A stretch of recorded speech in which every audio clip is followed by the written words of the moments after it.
All right, we're live here from Jaguar Stadium tonight for the freshman and JV games of Spain Park versus Mountain Brook. About 30 seconds from kickoff, maybe a little longer than that. We haven't done our game toss coin yet to see who's going to get the ball first, but we'll go ahead and get started.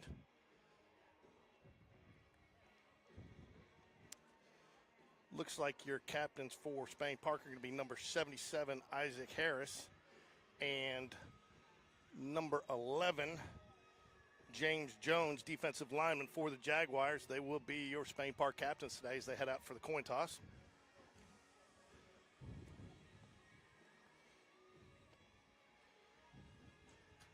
Hello. Hello. Hello. There we go. Hello.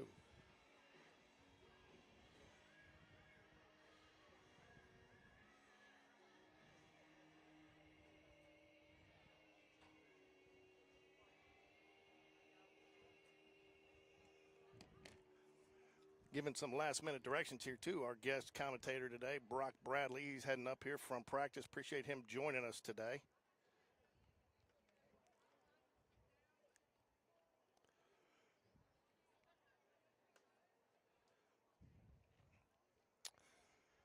So we're out there for the captains. We're going to talk about it. Officials going to give them the rules of the game there and what they expect to see today. And we'll do the coin toss, and we'll see who's going to go ahead and take the opening kick here for this Monday night Jaguar football game here at Spain Park. Once again, late September afternoon, no football weather, cooking out here in 90-something degree heat. As my daughter brings me a cord that I forgot wearing a sweatshirt.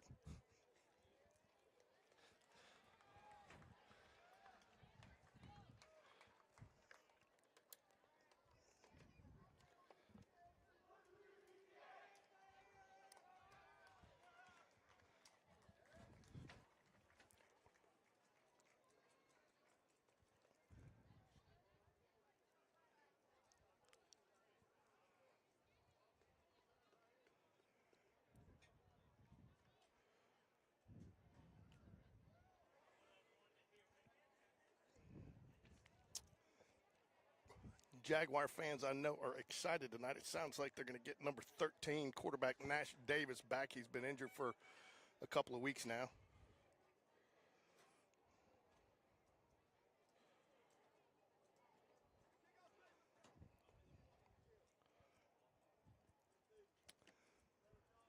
Did not see while I was plugging in my cables. I'm sorry, folks, who won the toss there. It looks like, though, it will be Jaguars receiving the opening kickoff.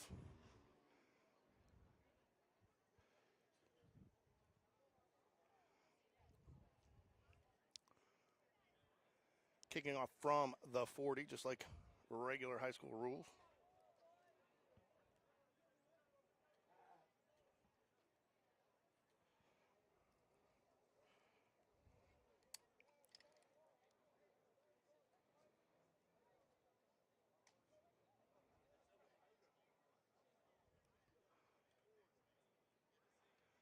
So we're going to talk about it a little bit longer, it looks like, and then we'll get going here.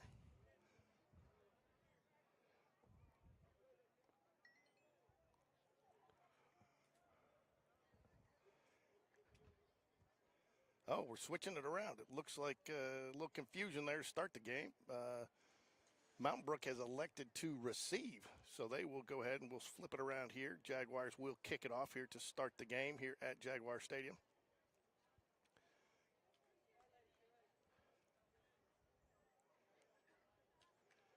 Your kicker is going to be number 29, Colt Stabler, grandson of the late Kenny Stabler. I hear he's got quite the leg on him. He's quite the field goal kicker. Big expectations for him as he gets older throughout his high school career. Officials still talking about it. If they're waiting for it to cool down, I don't think that's going to happen today.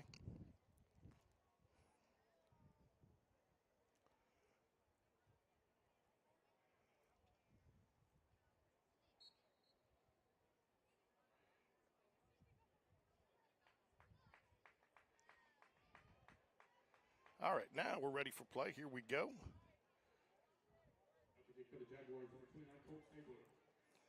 As I said, Coach Stabler will be kicking it off here for the Jaguars.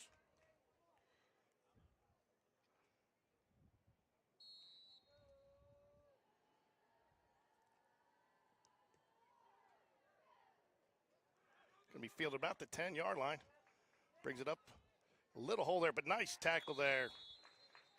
Colt Stabler in on the tackle. The kicker, you always love to see the kicker getting involved.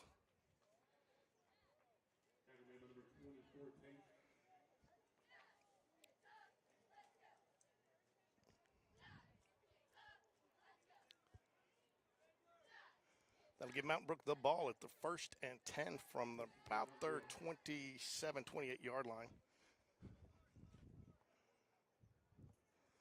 27, 28-yard line here, 1st and 10 for the Spartans.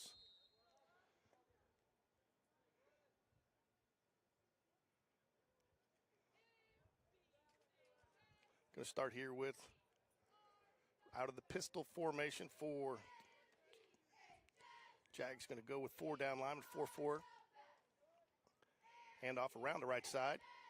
Met at the line of scrimmage by a host of Jaguars. Picks up about 1.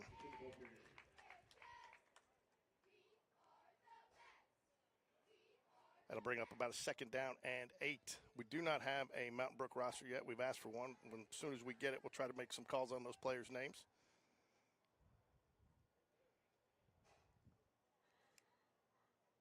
On the near side here, we got number 23, Jacoby Gibbs at cornerback. Safety, you've got number 8, Riggins Rogers. They're going to go ahead and switch up sides there. I see Brock Bradley coming to join me here in his Clemson purple and orange workout shirt. This looks like we're going to have a false start. It's going to push it back 5 yards, this one. That's nice. Mama got you some lunch? Yes, she picked you up some dinner. So, hey, if you don't want to totally hear yourself, just take one ear off. Yeah, see. Does that work? Can you hear? Talk, let me see if I can hear you. You hear me? I hear you. Check, check. Yep, there you go. Good deal. So, I'm going to close right. Brock Bradley joining us. How's practice today, Brock? It was good. We're just, installing for James Clemens, and just good to, be back out there and, be back after a good win on Friday. So you see a lot of these guys in practice. What can you tell us about the freshman team? Very talented. They win a lot of games, and they've got 2 or 3 guys just off the top of my head that definitely are going to make an impact for us in the next few years. And I understand they get Nash Davis back. And you've worked a little bit with Nash in the summer and in the offseason, haven't you? Yes, sir. Very talented kid. Can throw the crap out of the ball, and super excited to see him develop over the next few years. So we also got I know you won't be here for us, but we got the JV coming up next, and you get to play with a lot of those guys. Some of those guys see some action on Friday nights, and when they don't, it's a good opportunity for them to get some reps. Absolutely. Just good to, get reps and, just in-game reps. Can't replicate them. So to be able to do that, and, it's big for us in the program overall. Aaron Passage, you split your time as a freshman. You played some freshmen, some JV, didn't you? Yes, sir. Well, Coach V wanted me to play with the freshman guys. So, I think it's important. It was good for me to play with my class and continue to do that because that's what I've done my whole life. And it looks like he's doing that similar path with Nash. So to get him, play with his class and get familiar with those guys has been really good. So here we go. Brings up a 4th down. Spartans elect a punt. Gets it, does not call for the fair catch. He's got the edge there. He's going to pick up about 10 or 12. Get it back to what would have been the original 1st down for the Spartans. The Jags will take over at the 37-yard line of the Spartans. Who do we have there? Barrett Price? Barrett Price. Barrett Price, wide receiver, but what do you know about him? Yeah, man, he's a super talented kid. Hard worker is the first thing that comes to mind with that kid's name. What's up, Stock? You doing all right? Good to see you, bub. Yeah, man, Barrett Price is an extremely hard worker and, just moved here to Spain Park. Super excited to be able to, have him in the receiver corps next few years. Did not see a flag on there, Brock, but apparently they threw one because they brought that ball back. He did that because it was even behind where he called for where he caught the ball, so I don't think it was an inadvertent fair catch. But nonetheless, that'll push the Jags back, and they'll start on their own 32-yard line, or 37, sorry. Nice little hole up the middle there. Looks like we just had a basic concept there. I know the freshman runs a watered-down version of our offense, but just looked like a backer bubble there. Correct read by Nash, reading the overhang, giving the football. That was Nicholas McKissick on the run, number 2. He will, from what I understand, we'll call his name a lot today, right, Brock? Absolutely, another super talented guy, and he's actually one I see him in the halls, and he stands out to your eye. I need to get V to maybe bring him up for the playoffs. Little end around jet sweep here, number 17, Barrett Price. He's going to try to get the edge, but only gets back to the line of scrimmage. Big hit there by the Spartans. The game has become all about RPOs.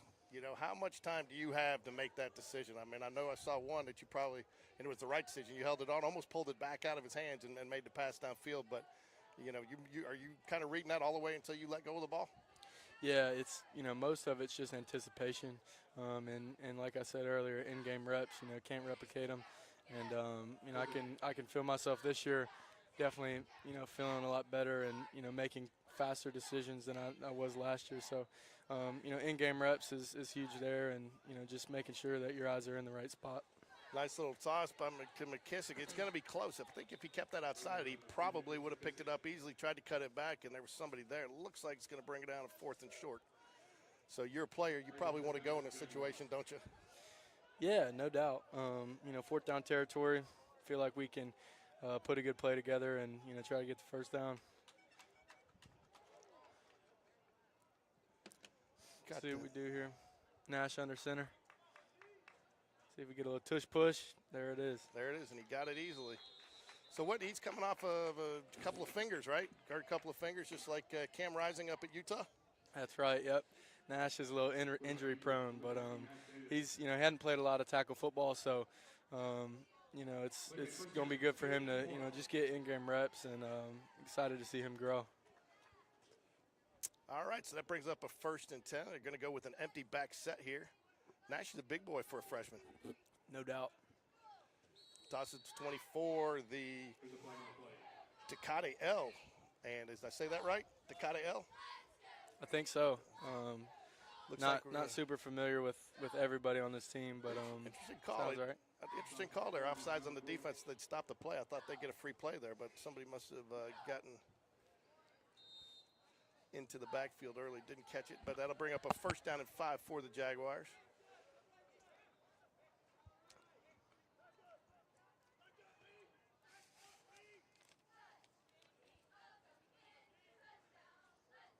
First and 5 here.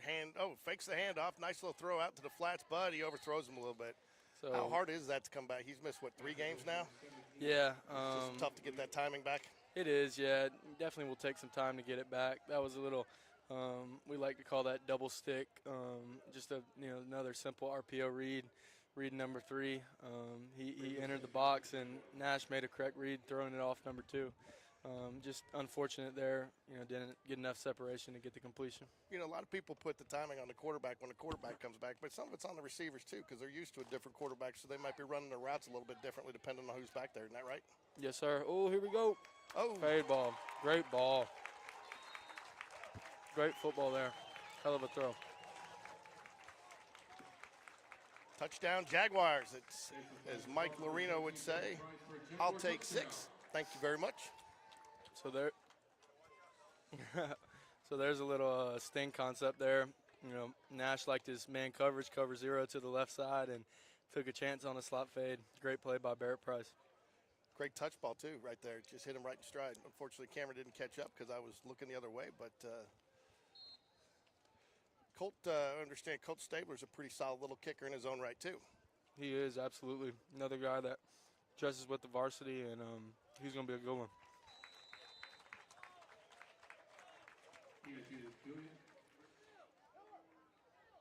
So Coach V talking last night about getting this game up to James Clements to kind of get you guys used to some of the travel that you're going to experience later in the season, going to some of these farther region opponents. What do you guys think about having to take that 2-hour bus ride on Friday?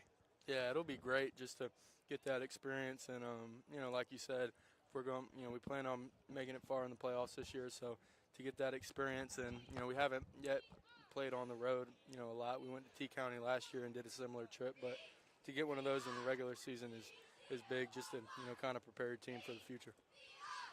So here we go. Jags take the 7-0 lead here with 2:57 remaining in the first quarter. So I want to thank Brock for coming out and joining us because I know you got a busy schedule. They practice and you got some recruiting to do tonight, right? Yes, Recruiting sir. call? Yep. Little Clemson call. Little Clemson call. But I think that's good. You said there's going to be several recruits on there that they're commits, and so you guys is it like just a bonding opportunity for you guys? Yes, sir. Just some housekeeping stuff. We're looking forward to building this 2026 class, so I'm sure we'll, talk about the other guys that they're targeting and, continuing to try and, build this class. How much do recruits that have committed help out with recruiting? Are you talking to other guys trying to convince them to come, or are they calling you and asking you what helped you make your decision? Absolutely. It's a huge part in it. The coaches can only do so much, and these players are hearing from, pretty much the same thing from every coach. So to get players involved, previously committed players, I dealt with that in my recruitment, just hearing from players and, players are going to tell you the player experience, right? And right. The coaches can only tell you, it from their perspective. So that's super cool. And it was a huge thing for me in my recruitment. Recruits and players, guys that are actually on the team, asking them, how is it? What does a day-to-day basis look like? So I think that plays a huge part in recruiting nowadays. Yeah, because, the coach can talk to you about what, they expect to do, but you got to see it from the player's perspective on there because that's what you're going to be as a player. Absolutely. It's been huge. So, and I tell you, I know Dabo considers this area part of his own backyard, even though he's at Clemson, being a Pelham kid and playing at Alabama, and he's very familiar with this entire area, Hoover and Spain Park. Yes, sir, he is, and, there's good football here. So I think that's another part of why they recruit this area. Underrated football here and a lot of good players. Nice little rollout pass there is going to pick up the first down, move the chains. Would be 1st and 10 for the Spartans at their own 35 here, trailing 7-0 here in the first quarter. So after this, we do have a doubleheader today, folks. We are going to be covering the JV game. So your coaches are head coach David Spencer. You've got Coach Patrick Beverly, Coach Brooks Dunn, Coach Will Smith. Sounds like the baseball roster, doesn't it? Sure does. Those guys do a really great job. Did a good job with me as well. Good play there. Great tackle by number 11, James Jones, the defensive line. He tried to get away from him, made the tackle there, spun him down and around, and it looks like he lost about 2 or 3 on the play, probably a long 2, so that's going to bring up a 2nd down and 12. Nice. You love to see that out of your defensive end, getting upfield there, turning it in and making the tackle. Absolutely. Good swarm tackle there. It looked like a bunch of blue jerseys flying around. That's what you like to see. I know you're not going to admit to being pleasantly surprised, but I think two of the biggest question marks coming in this season offensively was going to be the offensive line and the wide receivers, and I think now they may be performing to your expectations, but I just don't think people really knew what to expect. Would you agree with that? I agree. And I think the reason we're so successful is, what we do on a day-to-day basis. I think it truly pays off, and the days that are hard in the summer, you continue to stack those over a long period of time, and you have some stuff to work with when it comes fall. All right, this brings up down 3rd down and 12, a big 3rd down and 12 for the Jaguars here. So, or not Jaguars, sorry, the Spartans. So big stop here for the Jaguars. Love to get the ball back after that last drive.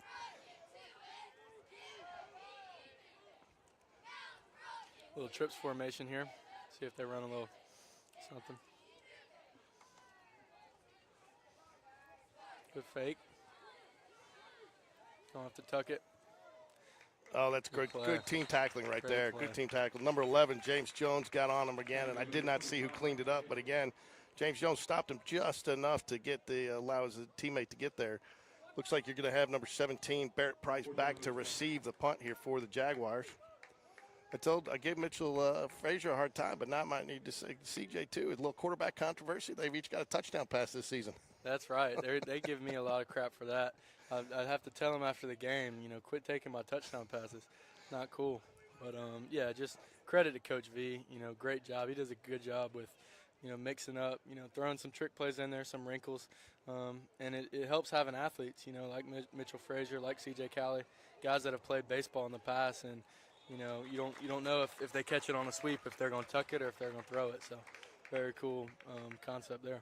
Yeah, it's been a lot of fun, but I tell you, I got to give you some credit too because I've seen you celebrate more on a rushing touchdown from some of your players than I do when I see you throw a pass. Sometimes you know it's you know you just it's almost like I wouldn't say expect in a cocky way, but you know you kind of you have that expectation, but you really support your teammates pretty well.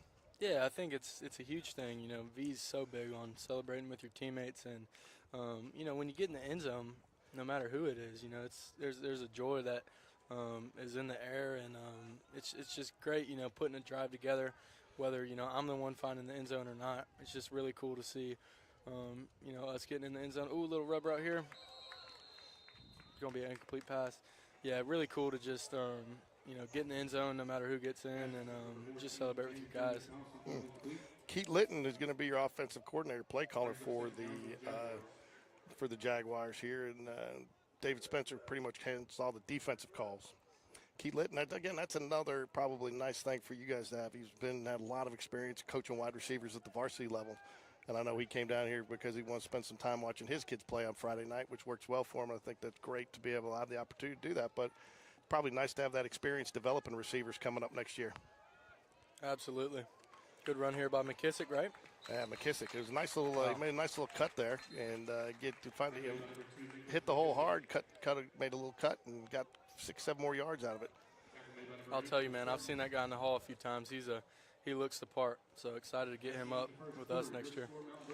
So that's the end of the first quarter here. Jaguars lead 7-0 on the move here. We're going to go ahead and flip ends here. Jags will have it on the 41 of the Spartans. I got to ask on the touchdown pass you threw to Corey Barber on Friday night on the little slant there. Hey, you couldn't have thrown that any better, hit him right in stride, but I can't remember which coach V showed on the tape that one of the coaches already had his hands up touchdown because he saw the read and he knew you had it. Did you know it was going to be a touchdown when you threw it? I did. You know, I wouldn't say I necessarily knew it was going to be a touchdown, but you can definitely say I had a good idea of where the ball was going pre-snap.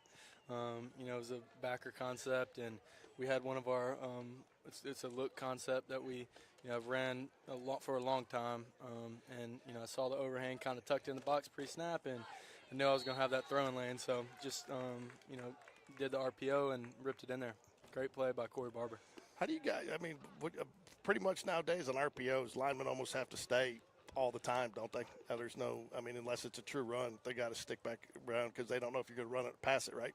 Yeah, well, a lot of that is on me because, you know, we're reading one guy. If he enters the box, then, you know, we don't have enough to block for him. So, you know, just making sure that my eyes are in the right spot is huge. And another push here. Looks like he gets it.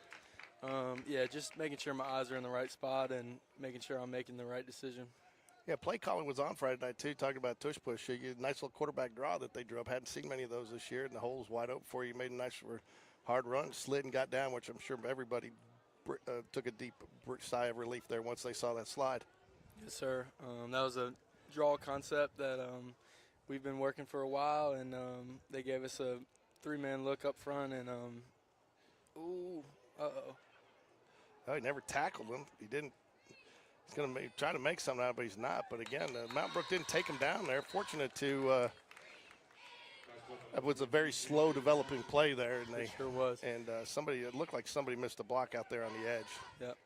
So looked like that ball was supposed to go to someone early. Nash kind of just was back there just kind of looking like, you know, didn't know where to go with it. Part of that's just going to be adjusting and you know, playing the real game again, but you know, he'll get there. Do you guys do freshmen scout for you guys at all? They don't practice with us. No, they don't practice at all? Nope. We practice 10th graders and through 12th graders practice together. Little bubble screen there, bobbles a little bit. He brings it in. Number 17, Barrett Price, going to pick up about 5. Is going to bring up a 3rd and 12 here for the Jaguars.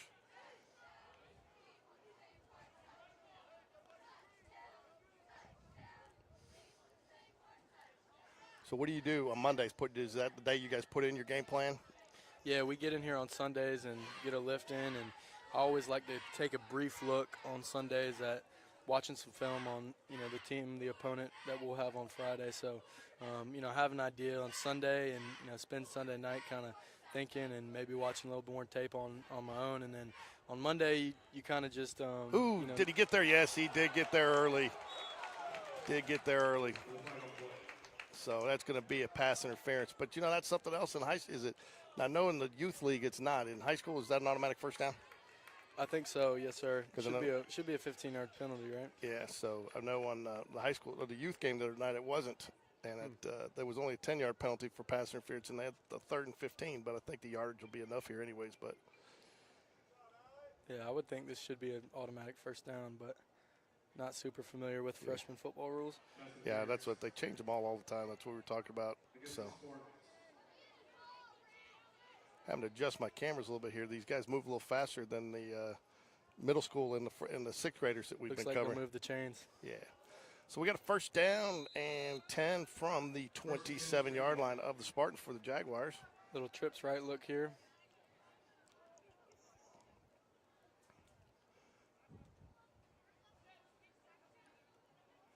Running back's going to shift positions there, go to the strong side of the field. He's going to throw another fade down there. Or not a fade, but into the – oh, and he drops it in and out of his hands. If Nash would have put maybe 2 or 3 more feet on that ball, I think it would have been perfect. Just got to let your receiver run under that one. But putting in a solid position for him to make a catch. Yeah, that play looked a little bit like that Colorado receiver the other night. Did you see that? Did you see the end of that Colorado game? I did. I was watching it. Unbelievable play by Shador there, rolling out, and just threw up essentially just a Hail Mary, and receiver made a great play. I got you.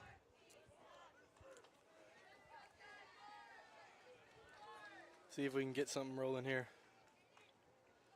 So we got a second down. They're going to be close. Hopefully he's not covered up there. I think he's off the line just enough. Going to be a handoff up the middle there to Nicholas McKissick.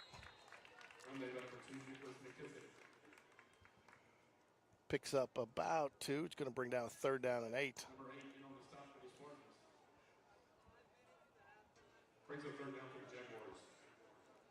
5 minutes left here in the second quarter. Jags lead 7-0. Nash Davis, a little, I wouldn't say rusty, just a couple of passes. You could tell he was trying to get his feet back under him, get the feel again, but has looked pretty solid through and through. For sure. Take some time to, like you said, get your feet back under you, and just the timing of the game a little faster than practice, but see if he can make something happen here. Oh, dangerous throw. Wow. Bust free. Very dangerous throw there. Receiver made a great play. Thought that backer there was going to undercut it and almost take it to the house, but got bailed out there. So on that play, you've got, you see that defensive end coming up the outside, and he blocks the outside. Should the quarterback not roll that way? Because it felt like he rolled a little bit into it there.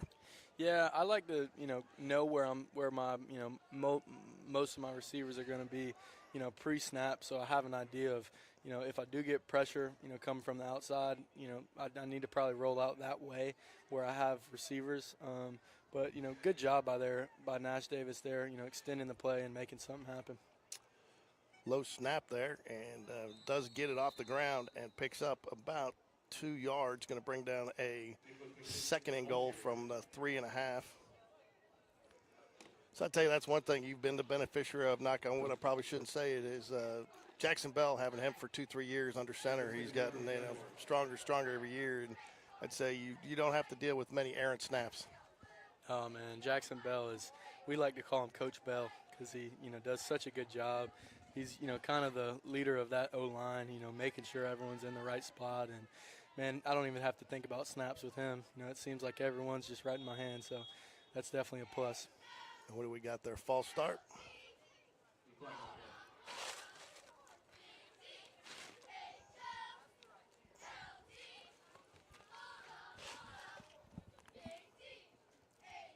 So we know who the better athlete is in the family. Everybody says it's your sister.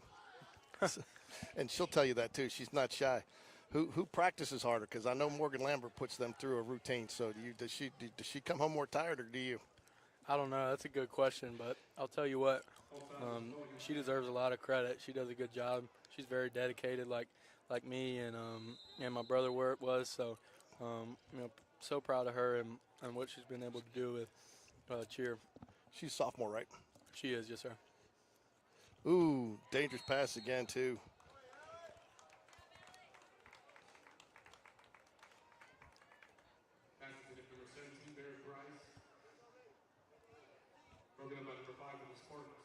I tried to ask Coach V last night if that was by design that you threw that pass to Gregory with the club on his hand and thinking that because they weren't covering him all night. He said he wished he could have been that smart and thought about it, but he said that was just the personnel that happened to be in when it was called. But did you soften that one up just a little bit knowing he had that club on?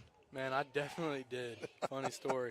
You know, we repped that all week. It's a good play. I'm not going to give any, you know, any cliff notes here. I'm not going to give you the play call or anything, but, you know, set under center where we moved the receiver on a little motion and reversed out. And, you know, I saw him so wide open that you don't want to knock your guy down, especially when you see a club on his left hand or right hand or whatever. Yeah. So put some air on it and made sure he got the completion. Yeah, But he was able to catch it right there in his gut and walk into the end zone. So, yes, sir. and I know he was thrilled to get that too after being back. And I mean, he's been wanting to get back on for a couple weeks, but he just got cleared to play with that club, and hopefully that club will get a little smaller each week. You know. Yes, sir, without a doubt. All right, Colts Stabler on number 29 to go for the kick, the field goal. It's going to be about a 25-yard attempt. Gets it up, and it looks like it's good from here, and it is. Very talented kid there, man. With yardage to spare. Super cool to see, you know, a kicker wise beyond his years there. You know, that looked like it could have been good for about 40, 45. Yeah, as a freshman. So, and again, that's a weapon, you know, to have. I mean, we've got good kickers, but, you know, when you have a guy like Helena had that kicked a 53-yarder, I mean, that just is an extra. I mean, it opens up so many more options to you on your offense. It sure does. You know, I was watching NFL this weekend, and like you said, such a weapon to, you know, have a guy where, you know, you can drive it down to the 30 or 35 and, you know, get a good 3 points, and, you know, those tic-tac can add up for sure. So Jags will kick off here from the 40, leading 10-0 with 3:25 left here in the first half. Jags will get the ball, I believe, to start the second half. As they did the opening kickoff, but there was a little confusion there, so I'm not going to say that that's 100% correct. Little pooch kick there, going to field it about the 15-yard line. It drops it. Jags are on it, but he does have a little bit of hole, and he's going to break through there. Jags fumbles. Looks like he got back on it. Think they either that or got out of bounds, but they nice return to 40. You see that happen more times than not, too, when somebody drops a ball like that. It seems like they still get a decent return. I wouldn't say all the time, and that's not the way you draw it up. So you going to make any Clemson games this year? Absolutely. I'm trying to get up there a few times already, but, you know, it's hard to get up there 4 hours. Then I'm waiting for him to play another night game. You know, I was going to go up this weekend, but that Ben Russell game went a little late, so, you know, I just wanted to sleep in on Saturday, but definitely going to get up there maybe for the Virginia or Louisville game. If you slept in too long, you missed that game because it was over before it started. NC State was – I'm not sure NC State got off the bus. Yes, sir. Ooh, nice. Met in the backfield. Another good swarm tackle there by the Jags.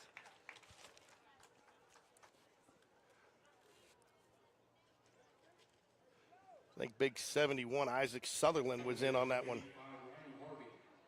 Oh, I got the official was 85, Ryan Harvey.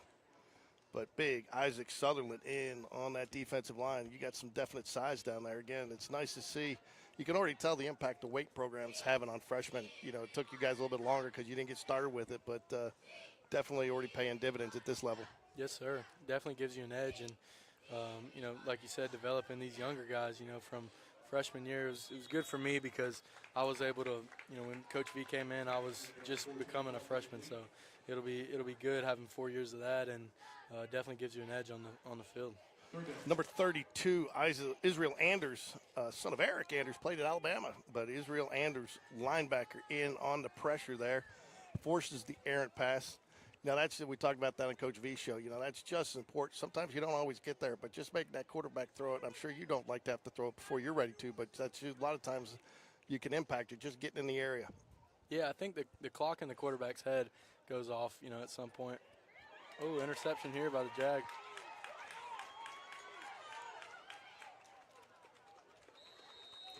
Good field position set up. See if we can make something happen. Did you get a number on that? I didn't. Nope. I'd say I don't know what it is. Jacoby Bibbs. Is that what you said? 23. Gibbs. Oh, Jacoby Gibbs. I was going to say any relation to Jonathan Bibbs. Jonathan Bibbs. I got a text from him the other day. He's doing good. Got to travel to the Texas game. I don't think he saw any snaps. It sounds like he's going to redshirt this year, but he seems to be enjoying the experience down there.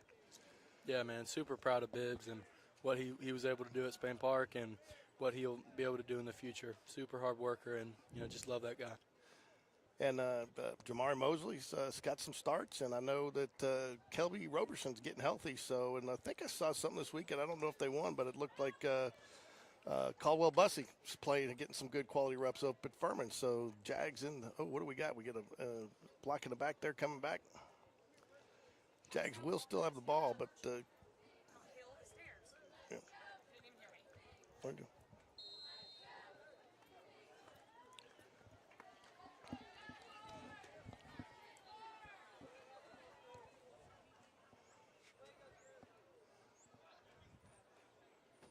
Hand off to McKissick. It looks like up the middle is going to pick up about 4. 24. That is Ducati L is they switched up running backs on me. Ducati L. I just saw the 2, but nice little run by Ducati.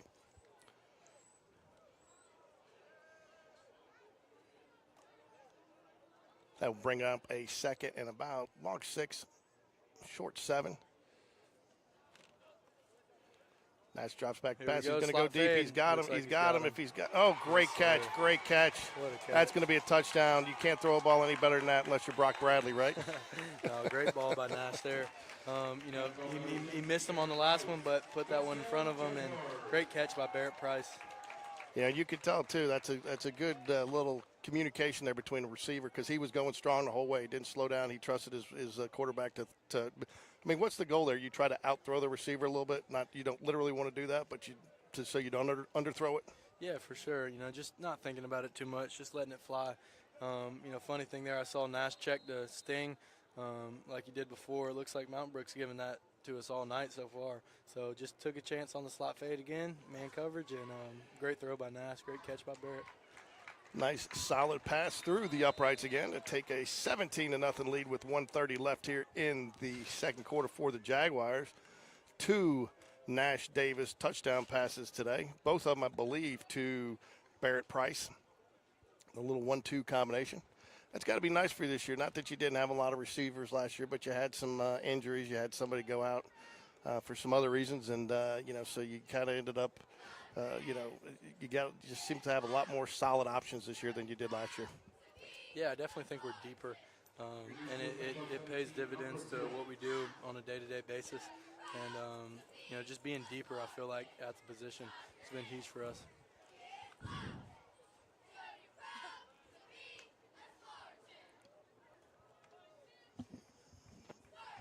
Can you hear us, Morgan? I sure can.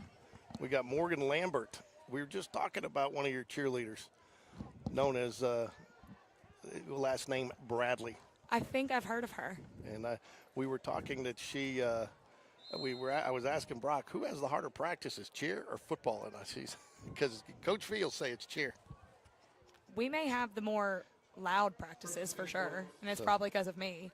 But I would say our practices go toe-to-toe with some of the more intense ones in the school, and that's just probably because I'm a lunatic. But, it gets results, and it gets us where we want to be. But, yeah, our practices are definitely very high energy, very intense, as much as they can be. There you go. And you got cheerleaders out here today, right? But what's the name of your assistant coach? My assistant coach is Alyssa Perry. She came on board with us this year. She's a graduate of UAB. She cheered on their team for 4 years and was on some of their very highly nationally ranked teams. So she is an incredible addition to our program, and she is also just a very, very great colleague, great friend of mine. So it's been awesome having her on board. Nice little tackle there, Brock, by number 18, Dwight Beckford there. Just nice little open field tackle, stayed at home, took this man down, went low, made a textbook tackle there. Absolutely. You really see this Jags defense swarming to the ball. It's what you want to see. Play did pick up 2 yards, so second down 8. Going to be a handoff again. Ooh, and then another nice tackle. Number 22, Brennan Charles comes up to make the hit. We got a Jaguar down. He went a little low. 37.2 seconds left in the game here. So I want to thank Brock Bradley for joining us again. He's going to have to leave us for the second half. He's got some student business to take care of, recruiting, and get ready for his important game, which is Friday night again. So what can you tell us? You guys have obviously probably reviewed James Clements a little bit. What have you seen that where are they so strong? Yeah, they're a talented football team, super well coached, probably the most well coached team we've played thus far, and super talented. And Coach V told the team after practice, I think it's their Huntsville game of the week. So they're gonna it comes with winning football games. We're gonna get every team's best shot. So just gonna take it like we do every week and try to go 1-0 this week. Morgan, I understand the cheerleaders are going to make the take a bus up to Huntsville to go ahead and cheer the Jags on. Is that correct? We sure are. We are leaving with the football team around 1 o'clock on Friday, and I hear we're all headed up to the Cracker Barrel, which is a really successful Nationals tradition for us. So hopefully the pregame Cracker Barrel tradition will do well for the football team as well. Now, will you take the entire squad or just the varsity? Just varsity goes on Friday nights. Oh, wow. What a great pass. Great just ball could not there. reel it in there. So that's going to bring down a fourth down. Gutsy call there, fourth down. Now you got to make the choice, and I'm not sure you want to give the ball back to Nash Davis with any time on the clock, do you, Brock? No, sir. The way things have been looking, that offense has been looking pretty lethal. So definitely want to punt this away, try to pin them deep. So, Morgan, we'll get to a little bit more cheer here because we got 16.3 seconds, and then that's when your squad, are they going to perform at halftime? They are. I'm actually not quite sure what they're going to do, so it's going to be a surprise to all of us. I've really let Coach Perry kind of take the lead on everything she wants JV to do, and she's really good at understanding the mission behind making JV very developmental for varsity. And so she's got them prepared and ready, and I can't wait to see what they do because I personally have no clue what they've got planned. So I gotta give you credit. Maybe some of it's because of Brock's sister, and maybe some of it's just. Yeah, I know you've been an avid sports fan, and your dad was a football coach for a number of years. Your brother played. All your cheerleaders seem to know the game. They don't just cheer. I mean, they know the game. They know. I mean, I'm over there watching them. They know penalties. How do you have so many girls that know the game so well? I force them to. Do you? I tell them, and I don't know if it is again the sports fan in me or I'm very passionate about, obviously, Spain Park football. I was very passionate at Mississippi State when I was cheering there. And to me, there was nothing, and I'm just going to put it very blunt, nothing looks worse than a dumb cheerleader. To me, nothing looks worse than when, there's a pick and our team is running. Some girls, if you don't know what's going on, it moves so fast that you may not even know that we're about to score a touchdown because you just don't know what the positioning on the field means. So I'm really big on making sure they all know what's going on. I'm big on yelling what's going on. There's a funny video I got on Friday night of Britt and Dana. We were on defense, and we were up in stunts with signs, trying to get the students to yell and doing the whole thing. And Britton heard the whole crowd go crazy, and she heard the football team behind her running around, and she's screaming to me off the front of the stunt, what happened, what happened? Because she's facing the stands and couldn't see what's going on. So I think one thing that's really beneficial is not just knowing the game, but they care about the game. These are their classmates. These are people that they very much care about playing on the field, so they really care to know not just what's going on, but are their peers doing well. Brock's your sister ever come to you and go, what's cover two? No, she doesn't ever ask me that, but piggyback off what Ms. Lambert said, it's been so great this year. You definitely feel like the whole community is involved, whether that's, walking through the halls or at a pep rally before the game or just walking, in the city of Hoover. It's really cool to see this community come together and honestly what I've dreamed of my whole life. So really cool to, see that all come to life. Hey, so I asked Coach V the other day. I know they got comms now, and we got comms in baseball. We got comms in college football. You think they'll ever bring comms to the quarterback in high school? Man, I think we're kind of a long way away from that. I know those are I wouldn't say a long way away, but I know those things get a little pricey. So maybe in the next 5 to 10 years, but I think they'll probably leave those in college. I'm super excited myself to be able to have one of those. Not having to, in a loud stadium, not having to hear from the sideline and having to, see hand signals as much. So definitely simplifies the the way that the play, gets signaled onto the field for the quarterback. And I know it's a long way off, but this is probably the only chance we're going to be able to get you on during the season here. Congratulations. You got selected to go one of the Elite 11 quarterback camps this summer, right? Yes, sir. Super excited to go compete with some of the best quarterbacks in the country. So it's always a great event, put on by great people, Coach Stumpf and all those guys, unbelievable fraternity that they have with Elite 11, and just excited to go compete. Morgan, you guys got a competition coming up here pretty soon too, don't you? We do. The weekend of October 19th. We're headed up to Huntsville to kick it all off like we always do. And you couldn't have made it the same weekend as the James Clements game, or you could have just stayed over? I know. That actually, when I was in high school, we did that one. This is like random and it happened by chance, but when I was in high school, which oddly enough, I believe, or maybe it was the year after I graduated, I don't know, one of the last times Spain Park was in the playoffs up until what we're all hoping this year, we did play our first round of the playoffs at James Clemens, and all stayed in Huntsville that night and woke up. The competition that is now at the Von Braun Center used to be at Sparkman, so that school was tiny and it was a very crammed competition, but we used to do that, and we ended up in Huntsville the night before, which made it a lot easier. But no, we will actually be cheering. I can't remember what game that is right before. That's senior night, actually. Yeah. We'll be doing the senior night game, then turning around the next day, going up to Huntsville to compete for a nationals bid. Okay, Brock, I'm going to put you on the spot here. Give me your who's going to win and the score prediction for the big game of the week, Alabama, Georgia. Oh, man, I got to go with my Dogs. I'll be bold here and say the Dogs blow them out in T-Town. Really? But that's just because I'm a Georgia fan at heart, and hopefully they get it done. But Tuscaloosa is not an easy place to play in by any means. But got to take the Dogs on that one. Yeah, I saw the look on your face there. You thought I was asking you to predict the score of Friday night's game. I did. Coach V would hang up my mics if I did that. I know it. That's exactly what I was thinking. You read my mind. I did that to Mitchell and to Braden Matherson one day, and they looked at me like it. I said it was I was the Auburn. No, it was Auburn California game, okay. I think. And no, I think I do. I agree. I think Alabama's got their hands full this weekend, so I think they're good. But I don't know if they're that cut right this year. So, but I'm a Bama fan, and I'm going to go with you. I think it's a tall order, but I think it will be. I think it'll live up to the hype, though. Yeah, I'm not going blowout like you are, but I think the Dogs have just a little bit more. Morgan, what about you? I know you don't want to talk about your football team, Mississippi State. My team's going to lose this weekend, so I have no clue. Good Lord, I didn't think it could get worse than some of those years I was in college, but no, I got to go with Georgia. I don't like Alabama. You don't like Alabama? I don't, and my brother's a senior at Auburn, and I've tended to pull for Auburn a little bit more over the last few years just with James Robert being there. But no, I'm going to go with Georgia. And I don't know if it'll be a blowout because Alabama tends to have really good things happen to them all the time. But I do think Georgia's going to win. And I do, in fact, think Mississippi State is going to lose this weekend. Gotcha. Playing in Austin at Texas. So, Brock, got to ask you, nobody wants to talk about it, but the one you did prove, and the announcers were shocked that you are human. You threw an interception Friday night. So just a bad read there, just didn't get the ball where you wanted it? No, I mean, yeah, it was unfortunate play there. Actually, I would say correct read on my part. It was a double stick concept, just like we saw earlier, and they made a really good play there. Benjamin Russell corner, don't know who it is, but he actually trapped. My number 3, my read was tucked in the box, so I was just going to poke to it and get an easy completion. What I thought, but corner trapped, and just an unfortunate play there that you got to tip your hat to the other team and move on.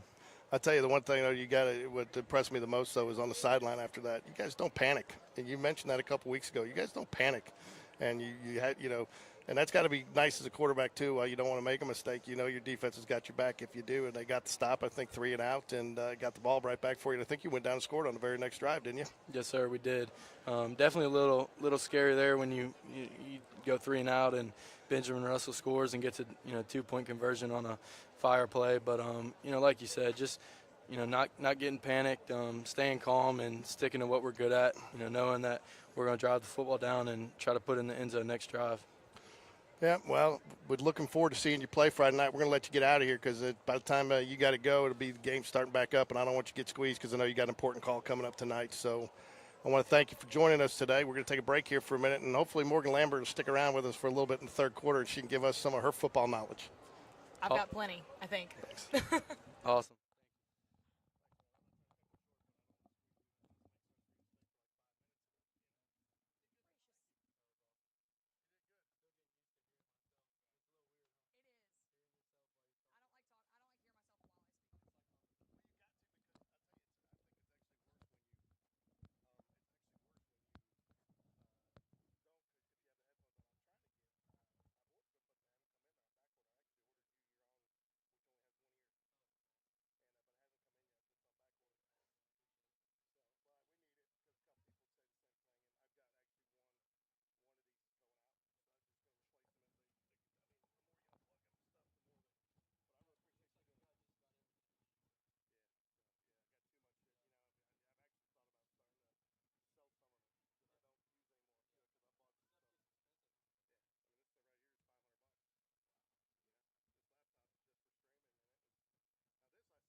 coffee?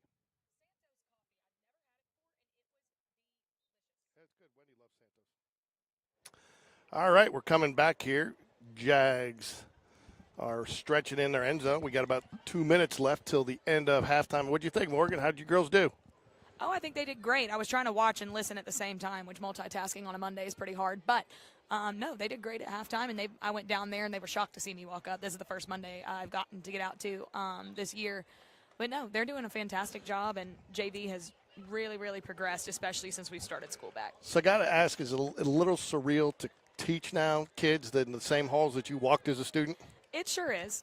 It's very weird, and the other, catch to that is also I teach a lot of people's siblings that I went to school with, and that's really cool because, it not different generations. I'm not that much older than everybody, but, getting to teach some of my friends' siblings and just people who I knew at school, it's pretty cool, and that's one of the best parts about coming home to teach and start your career is, you have all these familiar faces. You have all of these teachers that you know who have now become your colleagues. You have all these, students that I have several students that I remember them from, running around at football games when they were, 5 years old. When their siblings, that were my age played football. So it's pretty cool to be back, and it is a little surreal still. Yeah, I know my oldest daughter saw me texting you at Disney the picture of dinosaurs. She's like, Dad, what are you doing? I go to school with her brother. Yeah. She thought it was weird, and I'm like, I'm talking to her about cheerleading. So it was funny, but yeah, it is. But you do a great job, and it's been a lot of fun to watch your girls, and they're a huge, huge, huge part of Friday nights. Thank you. I like to think that we do our part in bringing the energy, and especially, this year it's not hard to create that energy. And we actually, on Friday, we kind of forgot what it was like to, be up by a little bit in the fourth quarter and not be on the verge of a, panic attack. And that was fun. And we were just, having a good time. And a lot of we're at the point that they all want to do their competition skills on the sideline. Again, getting those ready, getting those in front of people. And a big shift for me is seeing that, it's not me asking them to do that anymore. They want to do it. They know that they're going to be in a better position, one, to entertain the crowd, but two, to prepare themselves for competition season by doing it when they're sweaty and tired in front of a large crowd of their peers at a football game. So they have really excelled in every way on Friday nights, and we are having a ton of fun cheering on this team. And I know the students really enjoy having you there, too. You guys have done a great job in making it the student experience. And, it's almost like we got a big run back here. He's going to break it. Oh, wow. He could go all the way. And the Jags will take the opening kickoff back for the second half to start the second half. 12 seconds into the second half. Jags extend their lead 23-0 here. I don't think you could ask probably for a better way to start the second half. I mean, that was great. Not going to let Mountain Brook get any of that momentum. No. I tell you, it's fun. And you see, I think, success breeds success, right? And, I think you start to see the numbers in youth football and middle school football increase. But I'll tell you, the thing that's blown me away is the number of girls that are cheerleading in the youth games and the middle school games that we have. I mean, you've got almost enough for a couple full squads there. Oh, yeah, and they've had to limit those numbers too. They are actively having to put a limit on how many kids can cheer because, especially with those sweet little first grade babies, to a point, you got 50 of them out there. You can't keep up with. Right. I mean, I teach 12th grade, and sometimes even having 20-something of them in the classroom, I'm like, y'all got to stay put because I can't keep up with all of you. 50 first graders, they've got to be careful with how many they allow out on the sideline for safety reasons, but there's a lot of interest in cheer.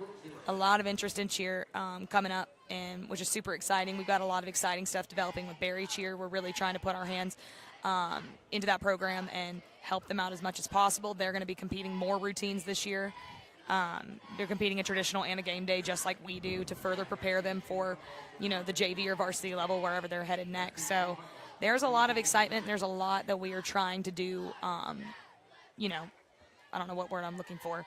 Vertically? Yes, I get. No, that's right. Vertically, stuff yeah. Going down vertically through our youth programs and through our middle school. Now, do you work with the youth programs like the high school has started doing, putting in a couple of base plays? Do you put in a couple of base cheers with the youth cheer these are things we want to see them? Yes, they've got their tradition stuff. They start off the very traditional JAGS, Go Jags. They learn that in first grade, and the ice cream and cake, of course, and it's the cutest thing ever watching them do it. But what we started recently is we are now teaching them the foundations of stunning, starting in the fourth grade. and that is something that is going to drastically help us moving forward. Now, what is stemming? Stunting? Oh, stunting. I thought you said stemming. I'm sorry. No.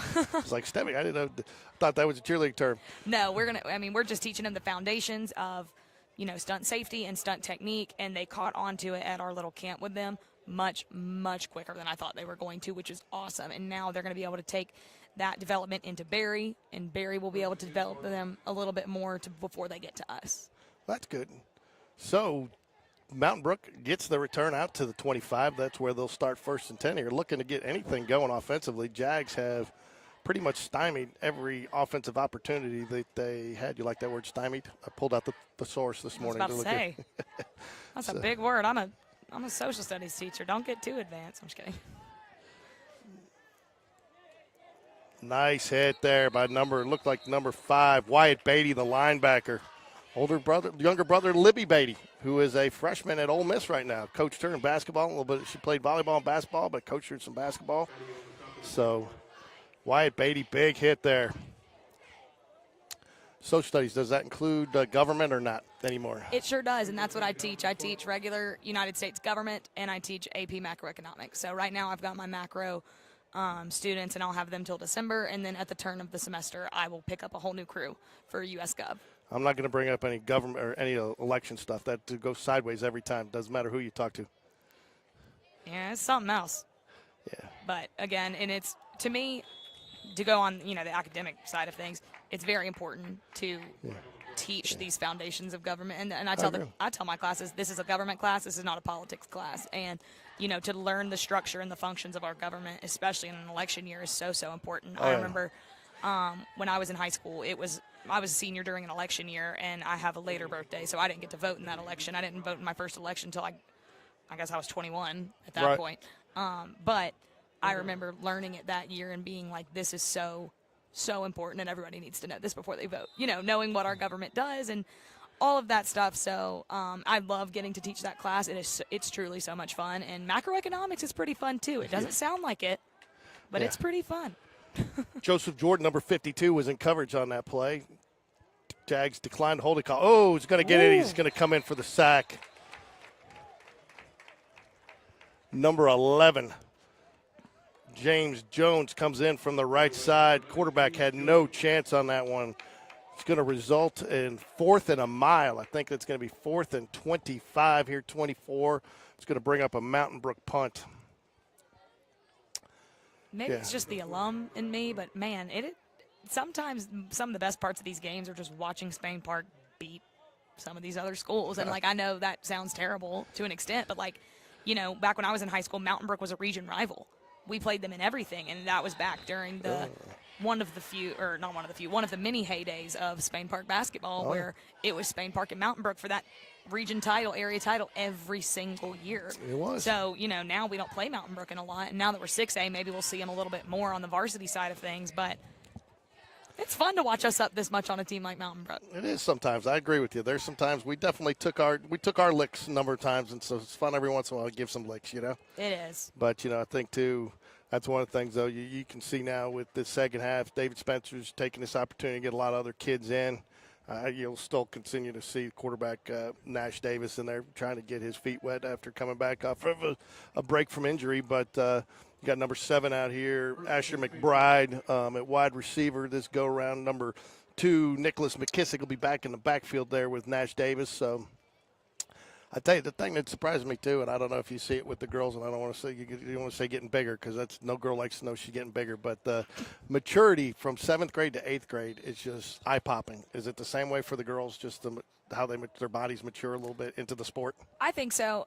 We see a lot of it, not necessarily at the middle school level, but we see a lot of it at the high school level. And one thing, and I look back at old pictures of what I looked like, coming out of high school, and I, went straight out of high school, made SEC cheerleading team. I was in the best shape of my life at that point, and I was not anywhere remotely as strong as these girls are, and they are high school athletes. There is such a great development of just the strength that they have. And now, all the time whenever, if we're doing anything that's weight bearing, they're like, I don't want to get bulky, and I'm like, you are not. They my girls, they have so much power. Cheer is more of a power sport than it is a strength sport. It's not a deadlift is going to help them to an extent, but being able to do a really high box jump is going to help them a lot more with tumbling and explosiveness out of their feet whenever they do these things. And we talk a lot about in stunning that it's not about the strength of your arms getting someone from here to the top. It's about the power you've got through your shoulders.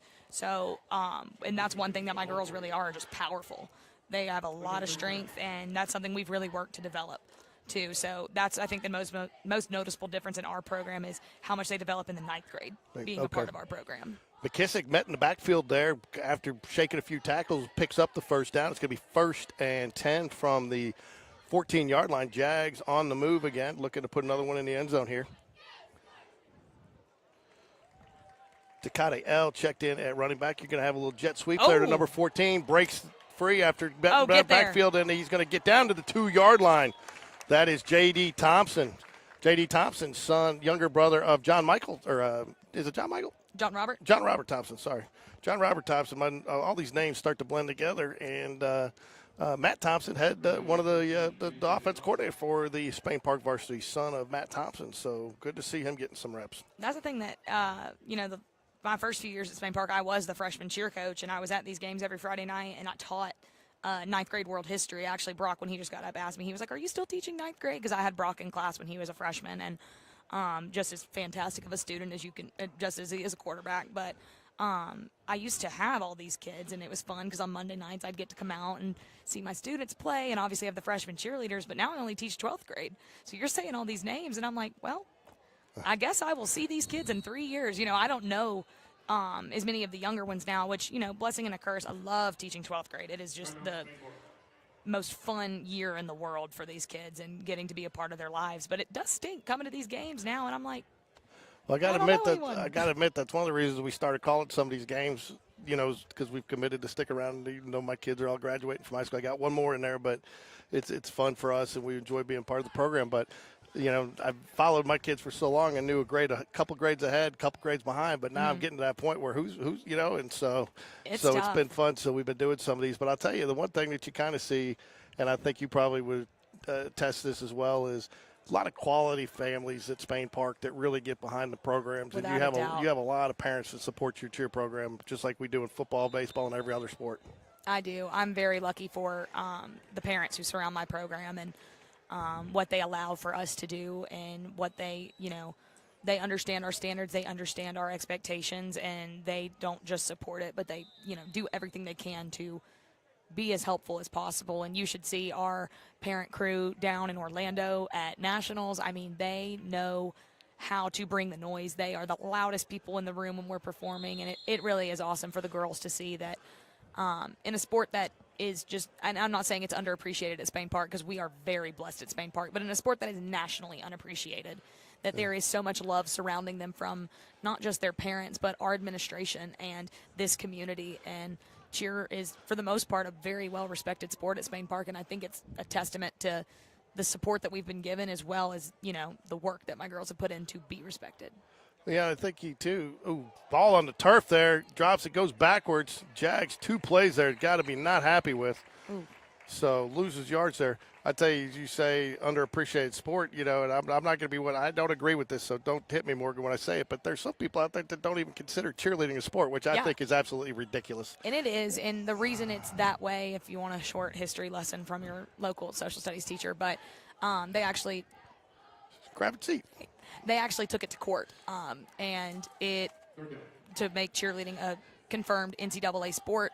But the company that kind of has majority ownership over cheerleading essentially voted no, because it would, take away their control, and it would put, and as someone who cheered in college, like some of the things, if we were NCAA athletes, I would not have wanted it. Like, required a certain amount of hours that you had to go study. Like, I made good grades on my own, you know what I mean? And you can't practice as much, which really hurts cheer because you're a year-round sport. So there's a lot of reasons why cheer did not become an official NCAA sport. However, I don't think that is any reason to, negate the athleticism that it takes and the strength that it takes, because it is a really, really high-energy, really dangerous to an extent sport that these girls do, and that they put their bodies on the line for. And just because it's not, I would say, legally a sport, and just because it's not considered a sport by the NCAA does not mean that, their efforts should go unnoticed. going to get a – did he throw the flag? No, I don't think he did. But I tell you what, the two bad snaps there in the last two plays really impacted the Jags. Looks like they're going to send out Colt Stabler to kick the extra point. Colt Stabler's been solid today. Hey, one other thing is, so is that why, because it's not official, they don't recruit, you go try out? Correct. And a lot of colleges are actually moving to a recruiting model, which is interesting because it is not an NCAA sport, so there are zero restrictions on cheerleading recruiting. And there are zero restrictions on NIL. It's not really a big thing with cheerleading, if you can imagine, unless it's over social media stuff. But as you can imagine, there are no rules. You can do whatever you want. And at the high school level, too, the reason that it's good for us to not be a sanctioned AHSAA sport, even though they do sponsor our state championship, and I serve on the committee for the AHSAA. I'm the District 5 representative for cheer. It is like, and I use heavy quotations, sanctioned a little bit. Right. But if there was an AHSAA state championship, we could not go to nationals. Just, people can't see us, so they can't see your air quotations. But I'm glad you told them. Well, yeah, there you go. I'm an illustrator. There you go. So last thing, because I know you got to go because you said you only had till 6:35 and 6:37. I appreciate you staying over a couple of minutes. But, and to your point, too, you said it's a very tough sport. I remember when I was involved with youth football and we had to put some data together for the city on concussions. Mm-hmm. Cheer was top 5 in concussions, especially for youth, because of the stuff that you do. So it is a tough sport, and I'm telling you, I would put any boy through your cheer routine, your cheer practices, and see how they do, because and I've seen it before. I've seen baseball players trash softball players and then go try to hit a fast pitch softball and can't do it, because the sports are different, so you got to respect each his own, right? Exactly. And it's a tough sport, and obviously we know football is hard too. Yeah. And football is so difficult, and I think that both sports serve their purpose perfectly, and I love seeing crossover between the two. I just about fell out of my chair watching my girls play flag football last week at Powder Puff, and was equally embarrassed that I was doing the color commentary, but I did my best. You did great. But also, at the end of the football games, Dakari runs out and throws a round off tuck. He does it at the end of the alma mater every single time, and that is so much fun, just watching other people in the school who can do tumbling. And I was joking around with the girls. I was like, do we need to go co-ed for nationals? Do I need to ask Dakari to come to nationals and come tumble? But no, again, it is a sport that really deserves a lot of attention, and it deserves a lot of respect. And I can say, as somebody who, cheered at the collegiate level, I'm very lucky to say, because I'd much rather it be this way, cheer has more respect and support towards it at Spain Park High School than it does at most SEC universities. Really? And, oh, yeah, without a doubt. Cheer is definitely the pushed-aside sport at the majority of colleges and universities. And I did it anyways. It was a dream of mine, and I'm very glad I lived out that dream. However, it's honestly kind of astonishing to look back at it, and I'm like, geez, we did a lot. I didn't want to be a part of the NCAA with the required, all the things that you have to do requirements-wise. However, having the support of, the athletic cafeteria, that was my big thing all 4 years of college. I was like, let me eat the good food, and they didn't let us in there. But no, we are very, very lucky at Spain Park to have the support of our administration and of our parents, and just the buy-in from our girls that we have. Yeah, well, thank you for joining us today. I want you to get to wherever you got to go, and we always look forward to seeing you. And we're glad to hear that you're going to be up at the game Friday night cheering on the Jaguars, because there's going to be a hostile environment, and we need all the help we can get up there. Absolutely. Got to prove who the better baby blue is. There you go. So that's right. Go Jags. Go Jags. Thanks, Morgan. Hey, Ricky. We got a because it's easier. You can't. No, I'll tell you what. I know. Stop complaining. Hello? Hello? What just happened there? It's an indoor sport. Well, testing. Hello. Thank you so much. He asked if he could buy it.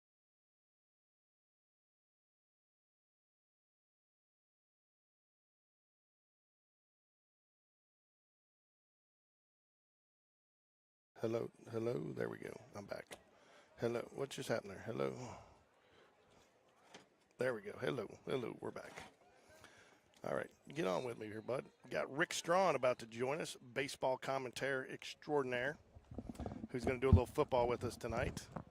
Or at least he's going to attempt to do some football with us tonight. So it's going to be a second, or I can't tell now, fourth down. You there, Rick? I'm here, George. Glad to have you, Rick. Glad you could join me. Thanks for coming out to do a little football. 26-0 here, freshman. Been all Spain Park. Returned the opening kickoff the second half back for the touchdown. A couple of Nash Davis touchdown passes. So it's been a fun game if you're a Jaguar fan. Mountain Brook just hasn't been able to get anything going, and passing game's just been a little lost. But that's been a function of the Jags defensive line and a couple linebackers. Number 71, Isaac Sutherland on the defensive line. James Jones, defensive line, number 11. Really wreaking some havoc in there.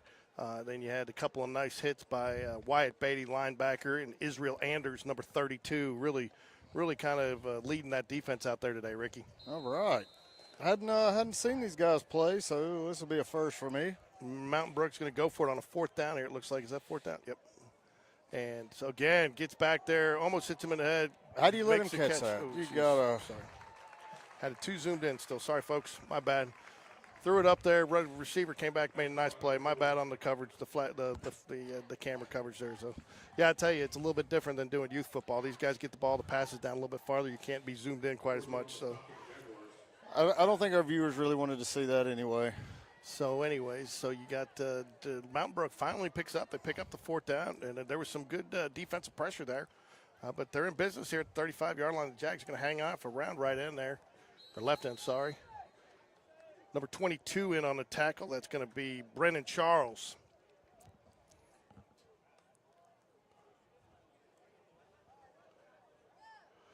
Mountain Brook rocking the all-white helmets. Hudson Carter, I think, got the defensive pressure on that last play. He was right in his face. Actually hit him when he threw it. Younger brother of Hadley Carter now down at Auburn.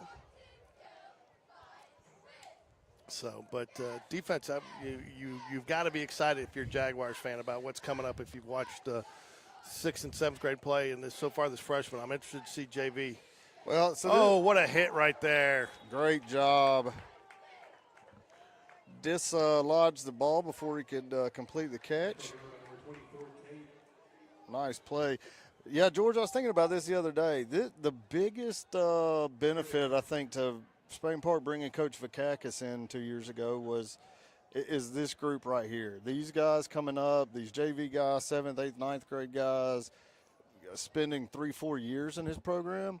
It's one thing for what he could do to the guys that were already here, had been through 2 or 3 coaches. Now he's got a whole group that are going to spend their whole time at Berry and Spain Park learning under his system. Ooh, nice nice play. Little wheel route. Yeah, and they got everybody flooding to the other side. Nice little wheel route there down the left side of the field. Hits him on the stride, and it's going to be a Spartans touchdown. Got a Spain Park player down. Anyways, it's funny you mentioned that because Brock Bradley and I was asking Brock the same thing, and I said, it took those guys a couple of years to see the benefit of the weight program and some of the conditioning that Coach V does. You really, I think, see it at this level. This is a bigger group of freshmen than I think I've ever seen come through Spain Park. Well, yeah, they're excited to play football, and I got to think in years past we've struggled to get all the best athletes to actually come out and play football.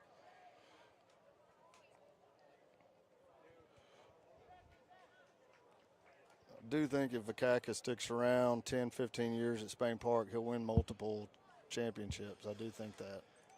I agree with you. I think he's capable enough. Right. I'll tell you. I think he's capable enough. He's going to have the talent. But I'm telling you, man, for those people that thought that, you're dropping down to 6A, there's a gauntlet of teams that you have to run through at 6A. And, there's more 6A teams. And, talent-wise, 6A, 7A, you're going to be pound for pound, probably position, have at least one guy. But it's where you get the depth. But, Saraland, Clay Chalkful, you got some of those in there that are just, lighting it up week in, week out. And there's some teams that are going to be tough to go through. Mountain Brook, Oxford. Yeah, so I was talking about this with somebody not too long ago, and we were discussing. They were like, man, we're going to kill it in 6A. And I was like, look, baseball, 6A is a huge advantage dropping down from 7A. 7A baseball is elite.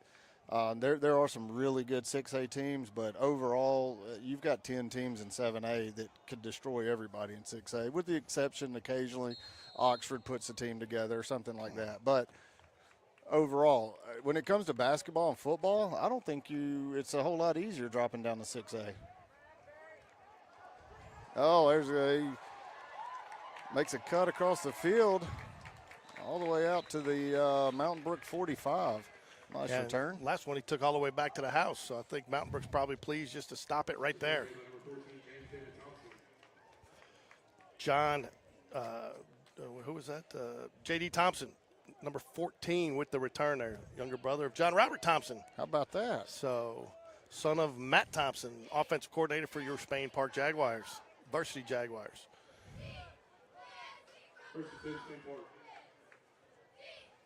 Back he steps back out there in the wide receiver position. I'll tell you, there's definitely some beef on that offensive line there.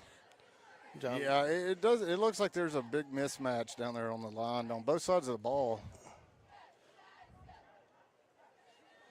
Number 24, Takade L, is going to be your running back on that one. Picks up about a yard. George, do we have a lot more kids in the program right now than we've had in years past? We do, and I think that's, again, Coach V's taken a strong interest in the youth program and the middle school program, and they're developing it like the JAG connection we do on Sunday nights. You know, it's all developing and turning into, one football community. So, and he's done a good job. I mean, even with Morgan, we mentioned that, it's rolling over into cheer and everything else. Ooh, wow. Gets it. Oh, I think it's picked off. Did he get it? No, he did not get it. Look at that one hopped in there. It's going to be a third down there, but again, pressure is what caused that pass. That's probably one you hope as a coach quarterback keeps, because that could have gone 6 the other way. 26-7 here with 5:58 left in the fourth quarter. JV game coming up next. They're starting their preparations down in the end zone. But again, you look, talking about the numbers, I mean, Mountain Brook has a strong squad down there, it looks like, in the other end zone. Strong numbers as far as people and strong in size. Hey, have we always had a 7th grade team, an 8th grade team, a 9th grade team, a JV team? Yeah. I did not know that. So here we go. Nice little screen pass. It's going to break it. Kenny's got one man to beat. Makes a nice cut. Caught from behind. Just load up just enough. Nice little run right there. Takade L on the number 24 on the run there. Nice little move. He just got slowed up just enough for the backside pursuit to get him and bring him down, but not before he picks up the first down and puts the Jags just outside the red zone at the 23. It's a great name, Takade L. Yeah. Don't get excited. Nobody said Ducati. There's no beer up here, Ricky. You said Takati. I thought you said Ducati, and I was It like, is Ducati. It is Ducati. I know. I thought you were calling him a motorcycle. All right, so he met in the backfield there. Blocking was a little, looked like a little Swiss cheese there on the offensive line on that play. You mentioned the Mountain Brook cheerleaders in purple. No, are they in purple? The purple hair bows. Oh, wow. That is every mailbox in Mountain Brook has a purple ribbon on it in support of Lulu Gribbins. Oh, yeah, that's awesome. Yeah. It's purple is when you're going to see a lot of purple if you drive through Mountain Brook right now. And how is she doing, by the way? She's doing fantastic. I've seen some stuff on her, and I saw she. It's hard to say somebody who got a shark bit their arm and leg off is doing fantastic, but I'm sure she has her down moments. But every video I have seen of her lately, her spirit. But she's got literally the whole town, city of Mountain Brook has rallied behind her, and she's got a functioning arm now. Wow. Yeah, that's awesome. Yeah, I'd seen some stories done on her. I know some things, and she's done, like you said, and she's been very upbeat and very positive. And it's hard to imagine how you can be after that, but good for her. Yeah, it's been pretty crazy to watch that because she's just, her spirit is so alive, and she's walking. She's doing great. She's playing golf. Wow. Yeah. Video. I saw a video of her playing golf the other day. Nash Davis looks back, checks the sideline for the adjustment here on the play. Jags going with 4 wide receivers. He drops back. Defensive end comes pretty much untouched. He did come untouched. Got touched as he was hitting Davis. I'm not sure if the running back was supposed to have lined up on that side to protect there on that because he was showing he was coming all the way. So 4th down. I think this is probably going to be out of Colt Stabler. Colt Stabler, grandson of the late Alabama great Kenny Stabler. How about that? Yeah, I'm sure you got a comment there. No, the snake.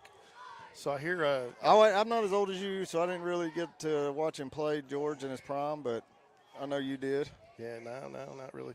All right, Jags will go for it on 4th and 10. No sense in putting here, and they are out of Colts Stabler. I want to call him Colt Seaver, the fall guy, but comes up the middle. But it was that's unfortunate. It was there, and I think the lineman just was untouched and got out just a little bit into the lane there, and pass falls incomplete. 3:29 left here in the fourth quarter. Jags cling to a 26-7 lead. 26-7 lead. Ricky, he had that tunnel screen set up nice. That was going to be a big gainer. Just overthrew him by a couple of feet. Did. I'll tell you what, Ricky, I'm going to give you credit, too, for showing up and bringing some shade. Because it was hot out here, man. I feel like I've been swimming in a swimming pool. Well, I've been sitting in the truck all day waiting on the sun to get down before I came up here. I'm sure you did. Did they give you a hard time getting in? Because I went down and told them to roll out the red carpet for you. No, I told her I was here to call the game with you, and she tried not to let me in, and I turned to walk to the parking lot, and she said, "Where are you going?" I said, "I'm going to tell George." Pickett, interception. Read that nicely. Taken down right at the 20. Basically just got the ball back where they turned it over. Read that nicely. Watson. Sat back. Who was it? Carlin Watson.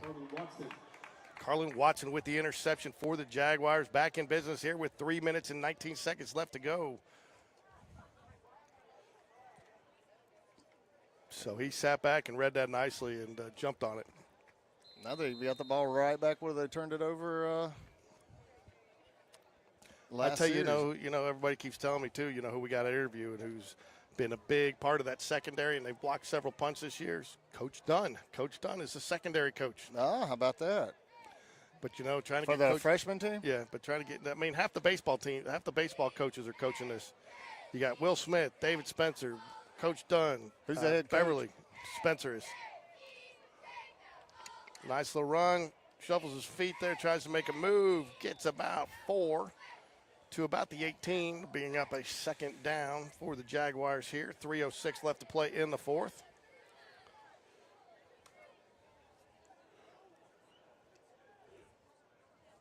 Jags in no hurry here. They'll go ahead and let it keep tick, tick, tick.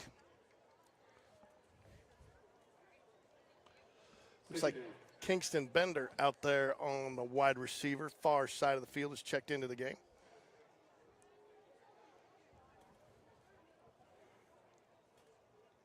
Another handoff up the middle between the tackles there. Gets about 3 more. It's going to bring down a third and about 4. I like to see that we got a tackle and a guard both down at the 5-yard line blocking at the second level. I talked to Brock about that a little bit too, you know, but it's easy to jump on kids for not getting to the second level to block. But when you have all these RPOs and you don't know which way sometimes the quarterback's going to go, you can't always release like that unless you know it's a true straight-up run play. Right, yeah. The RPO thing has really changed up the way lines block now. A lot more zone blocking, but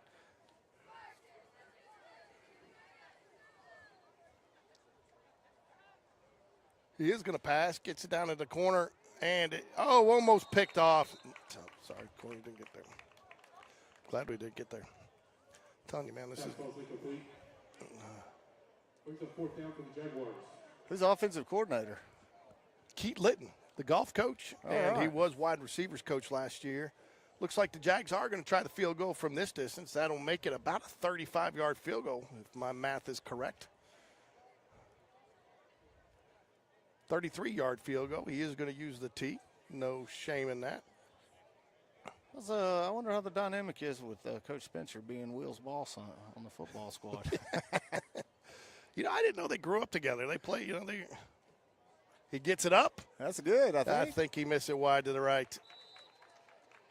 No good. Yeah, just wide to the right. But he definitely had the distance. Yeah. But he did have to contend with a man coming off the edge. It may have made him push it just a little bit.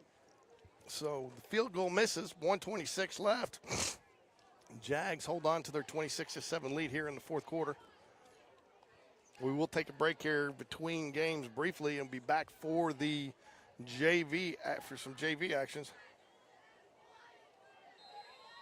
We're going to try a hot dog during the break. Really? What? I just got word. I was given bad information. Colt has no relationship to Kenny Stabler. I was told by one of the coaches he was his grandson, so appreciate that text, folks. So I apologize for the misinformation there. One of the coaches, when we did our pregame, told me that he was. So That just reminded me of a great moment and one of the best movies ever made, Anchorman. that's right. No, I'm sorry, Wedding Crashers. Wedding when Will Ferrell talking about the skydiver, Jabroni. and he died skydiving. What an idiot! That's what I think about, George, when I think about you. Thanks, man. That scene. No, I wasn't calling you an idiot, George.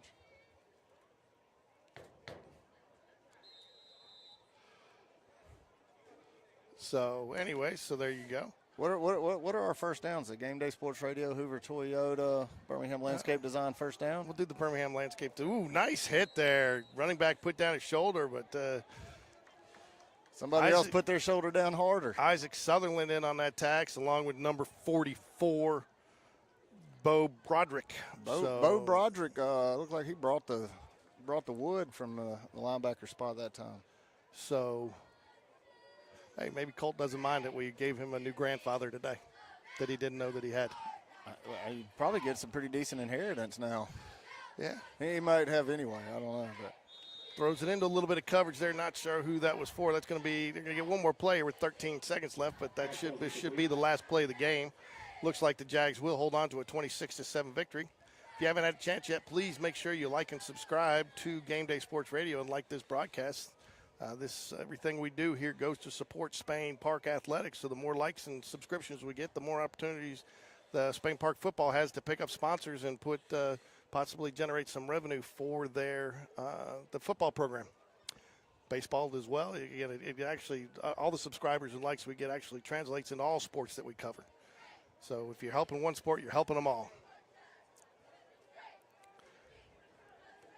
So, he's going to get out of bounds with about 7 seconds left. They will get the first down and a chance for another play here. live game reps, George. Got to get every rep you can get. That's right, man. That's the important thing. That's one of the things I was happy to see, that some of these have stopped doing hot clock and getting away from both coaches on some levels have to agree to do it, because I think it's important. Because again, most of the time it's the coach that's up that wants to go to it, but the coach that doesn't, that's getting, because they want to put some guys in and get them some reps. And so most coaches now just don't elect for that, which I think has been good for the game. And that'll do it, folks. 26-7. Here is your final for the Jaguars. 26-7. Nash Davis shines in his return to the field for the Jaguars, along with wide receiver Barrett Price, connected on a couple of long touchdown passes. So both teams will congratulate here. The JV teams will start their warm-ups and should be ready to go in a few minutes. We're going to take a quick break, grab a quick refreshment, and then we will be ready to call the JV game.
So we're back here live, folks.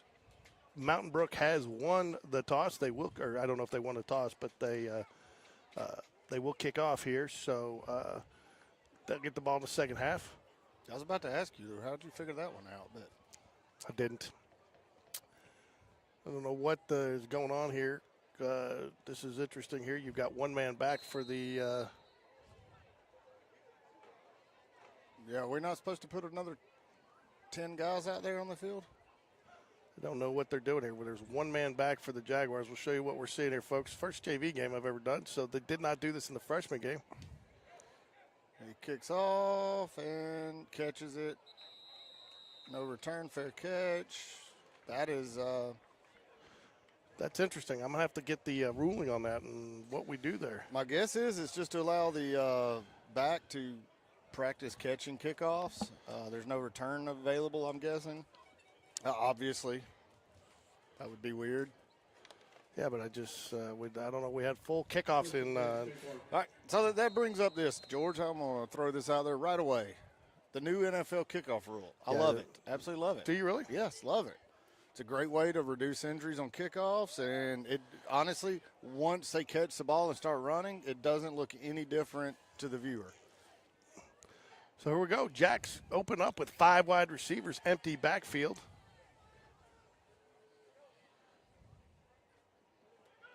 Nice little slip screen, and he's got some blockers downfield. Oh, he's gone. Springs it. He's gone. One man to beat, and he beats him. Wow, what a play. Mason McClure. One play, one score. That was nice. That was set up well, too. It really was. He had nothing but green grass in front of him, blockers. Mountain Brook had no idea that screen was about to happen. No, that was, impressed right out of the gate with Mason McClure's speed right there. I mean, he got that. I thought the last defender had an angle on him. The last defender had a good angle, and McClure hit that high gear and just ran away from him.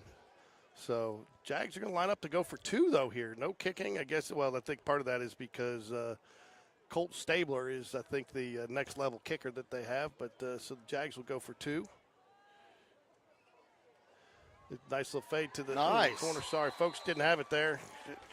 My bad on the camera work there, but we'll get it fixed. George, why are you trying to take these people's view away? I don't know. God. He'll do better, folks, I promise.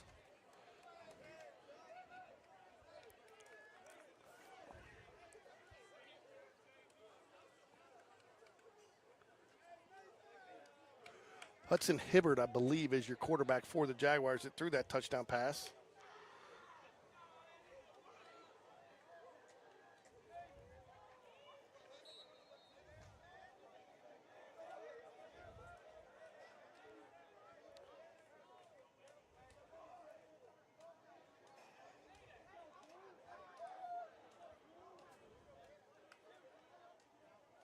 All right, Mountain Brook on offense, hands off, pickup of about 2.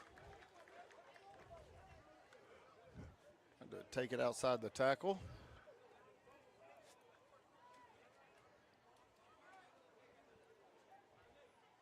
Eight 0 here, 7:30 left. A quick 2 plays, one kickoff and 1 play score for the Jaguars.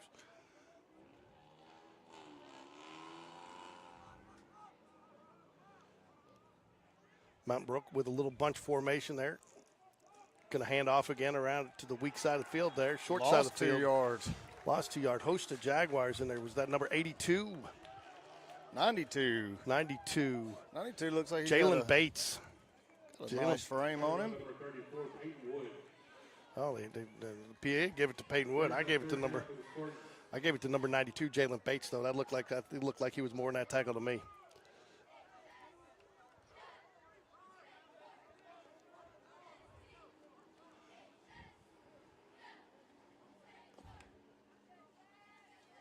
Going to drop back to pass. A nice little go route. Comes back to number 20 for Mountain Brook. He gets away from it. Missed a couple of slip tackles and picks up the first down plus 10. We do not have a Mountain Brook roster. I apologize, folks. Tried to get one before the game, but we were unsuccessful.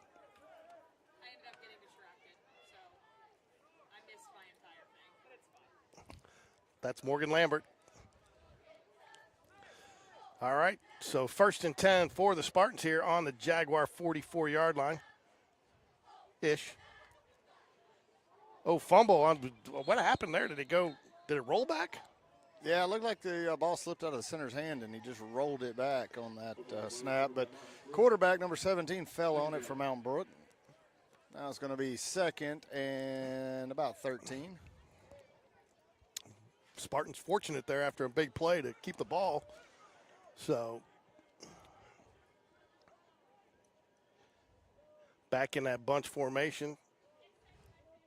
Quarterback's going to roll out. It's got some pressure from behind him. Oh, number 41 caught, but he's met right when he catches it. By number 34, Peyton Wood, I believe. Yep, Peyton Wood dropped back from his defensive end position into coverage and made a nice tackle. Only a 1-yard pickup there for Mountain Brook. That play really, George, looked like it could have picked up 15 or so if Peyton doesn't make that tackle. No, Peyton Wood, nice closing speed there on the tackle. Jack's going to drop back into a 3-4-4 there. And again, pressure. He gets him. The ball's out. The ball's out. Oh, we're going to have a scoop and score possibly. He's going to be down at the 27, 28-yard line. Spain Park with the ball, fumble recovery, and a scoop and about a 20-yard gallop before he got tackled. Jags brought the pressure there, got to him, and just knocked it out of his hand in a pack of people, and it kind of squirted out behind the pack, and Jags fortunate to scoop it up and get some yards there. I think that was, I believe, number 94, Ethan Boykin, scooped the ball up.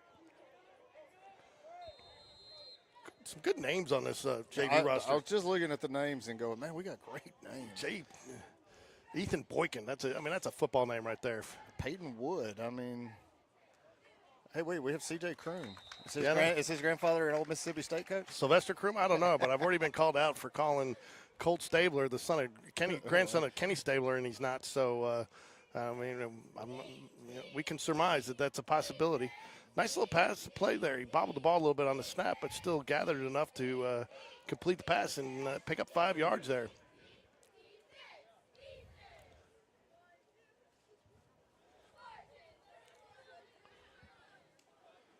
Pass across the middle, and it's caught. I'm not sure if forward progress will get him to the first down or not. It's close. It looks like they're going to mark him about a half a yard short, so they'll bring up a 3rd down and a little less than 1.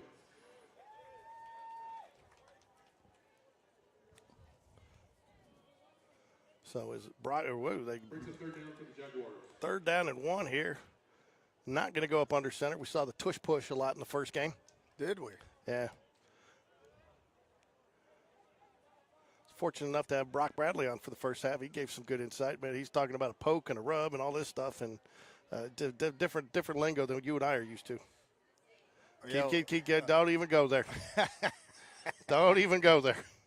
I saw those wheels turning. Oh, nice little throw. Oh, wow, what a throw and catch.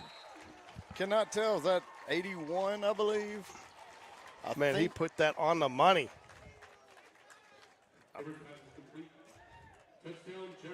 Anthony Lanzi? Yep, I believe that's correct.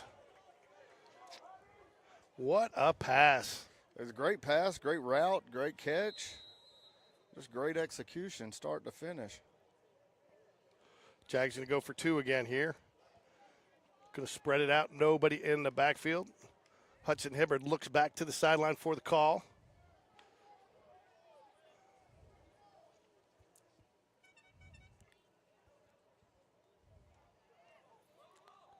Throws the fade out into the corner of the end zone, but not catchable. And I think the running back or the wide receiver collided with the cornerback there, and that blew up that play. All right, that makes it a nice 14-0. Fantastic play, though. You got to be happy if you're offensive coordinator, coach, watching you guys execute a play like that. Quarterback got the ball out of his hand early before the receiver was actually open, but he saw he's about to blow by him. So I'm guessing what's happened here is we don't have somebody that can kick off or something because we didn't even kick off there. So they're just taking the ball in 35.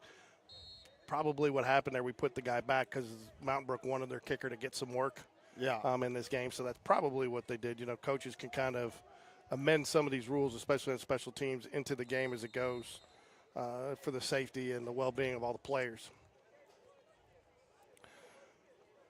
run around left end there, picked up about 1.5 yards, maybe 2, bring up a 2nd and 8 there for the Spartans.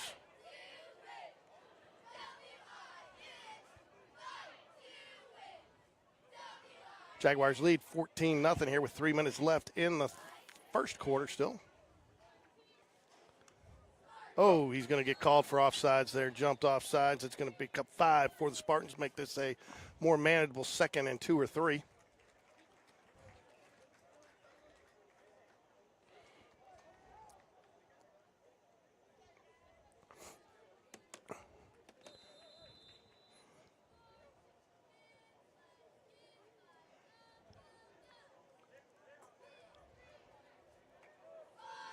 All right.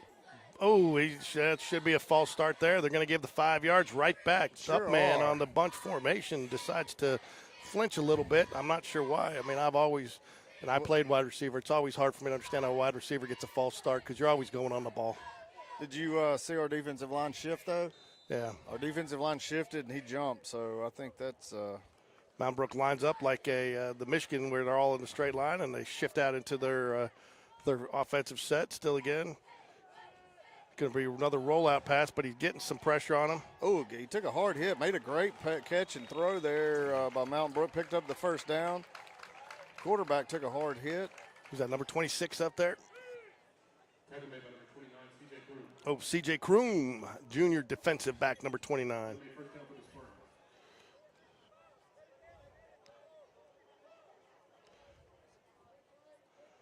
All right, so it'll be a first down. Again, they like to roll this quarterback out, and they've had some success doing it. And they've also he's facing some pressure, though.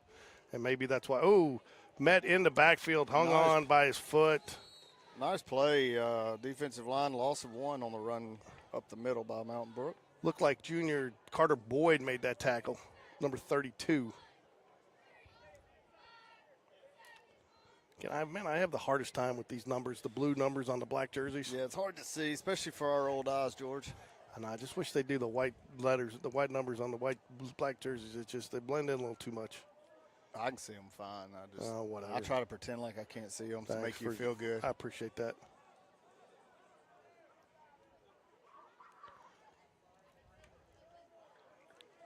Drops back pass. Got him in the flats. Oh, he breaks away from one man, but not two, and a host of Jaguars will make the tackle.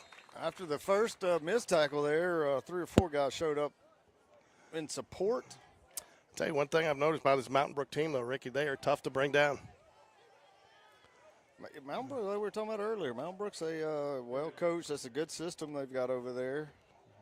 Their varsity program's been very good the last several years. 100% grade A beef from that Whole Foods market over there on 280, right? The whole paycheck market.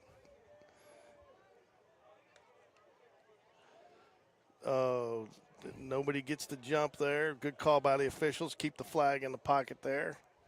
As the plays change, a couple guys move. High snap. Quarterback's going to keep it. Caught from behind, but they're spinning him forward. He's going to get close. I'm not sure it's out. I think he falls forward and gets it by about 1 yard. I'll be honest, George, I think that was a busted play, too. He turned around like he was going to hand it off, and nobody was back there, and he just started running. Yeah, but nice play. Clock ticks down here to 25 seconds in the first quarter. It looks like the Spartans will get off one more play.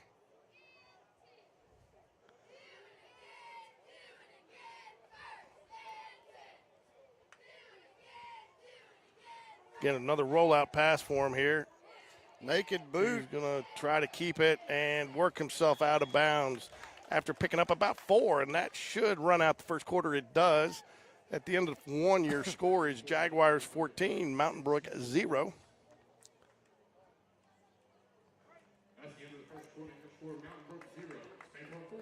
That was a called naked boot by the quarterback there. I don't necessarily love those plays. You know what I don't understand, Ricky, is why for JV games they don't go 12 minutes, quarters like they do varsity. I'll be honest, I'm happy with 8. You just don't want to be here, do you? I do. I'm here with you, George. Yeah, I know. So real quick, give us a little bonus baseball coverage. Who do you like as we head into the Major League playoffs? There's some teams playing some really good baseball right now. I saw the craziest stat. It's not the White Sox, I'll tell you that. Yeah, tied the most losses since. Did you see, though, the other night when Ohtani had 3 home runs and 2 stolen bases in one game? Yeah. There's only one player on the White Sox that has 3 home runs and 2 stolen bases after the All-Star break. Are you serious? Yeah, I'm dead serious. That's a travesty right there. But going back to it, I mean, I don't honestly. I want to say a favorite, but I don't want to say it out loud. I'm gonna let you guess. You like Dodgers? Yeah, Dodgers look pretty good. I mean, it's like kind of the same teams look good every time, and Yeah, but how do you go the Rangers last year? You make additions to it, and you end up don't even make the playoffs after winning the World Series last year.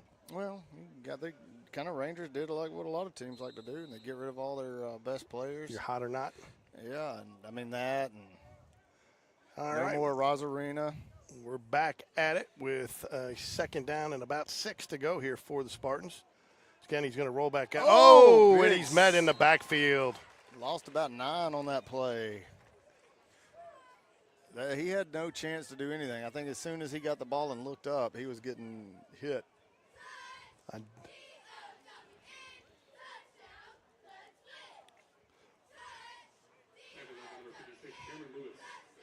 Number 56, Cameron Lewis on the tackle there, coming from his linebacker spot, sophomore out of Hoover. Wow, that changes the landscape of things there, doesn't it, Ricky? That is our Birmingham landscape design sack of the game so far. Sack of the game. That's a Not nice to, play. Oh, right there. wow, And he great picked up the pass. first. And he picks up the first. Got a tackle. That's 2 missed tackles right there in the secondary. Both guys had him fully locked up and just let him slip out. Sack of the game, not to be confused with the long-standing Sean Jones baseball snack of the game. Snack of the game. I told Sean the other day that we were going to try to add a new burger to the Yeah, I saw menu that. as soon as he gets it. I told Sean he has concession stand menu approval. Are we ready to give him that much power? Oh, I think so. I think he deserves it. You know, in that hoodie, he's so he's a little like a mafia boss over there with the concessions. Going to be a handoff, comes around the left end. He's got the hole. He's got one man. It gets tackled right there about the 12, 13-yard line, but a good run there by the Spartans. I tell you what, the Spartans right now are dominating the defensive line of the Spain Park Jags. They're winning the line of scrimmage so far in this quarter. Yeah, they definitely are. When you say that, I'd say they're winning the line of scrimmage the last couple of plays. I mean, Spain Park has definitely got some pressure on their quarterback and came up with a big sack there, but Mountain Brook responded with a big third down conversion, about a third down and 19. I feel like right now when Mountain Brook tries to just run downhill, their guys are firing off and controlling the line of scrimmage. Met in the backfield and tackled by Nice a host play of there. Jaguars at the line of scrimmage. They heard me and stepped their game up. Now, I saw something, though. The Padres, since the All-Star break, have the best record in baseball, and it's not even close. Like, it's crazy. They've lost like six games or something. It's just nuts. Yeah, they were like 16 games out of first going into the All-Star break, and they're leading their division now. So, or they're second in the division behind the Dodgers. But 5:34 left here in the second quarter. Mountain Brook looking to try to make this a one-possession game here. Second down play. Oh, and he puts the pump fake. Probably should have gotten rid of it. he should have. He didn't. You got to feel that pressure, and I just don't think he realized it. And they pushed him back out of the view of the camera. I mean, that was a big loss. That's like a 12-yard loss. We need a cameraman that is on, not. Man, I'm not used to doing this level. I mean, the younger kids. Oh, I didn't realize it was you doing the camera. I thought you had hired somebody and he was just, you picked him up at a bar or something. No, it's me. Drunk. No, it's me. Oh. Well, I'm sorry. I But I'm getting it downfield. I'm not planning on them going backwards. I'm trying to get the going forwards part of the field.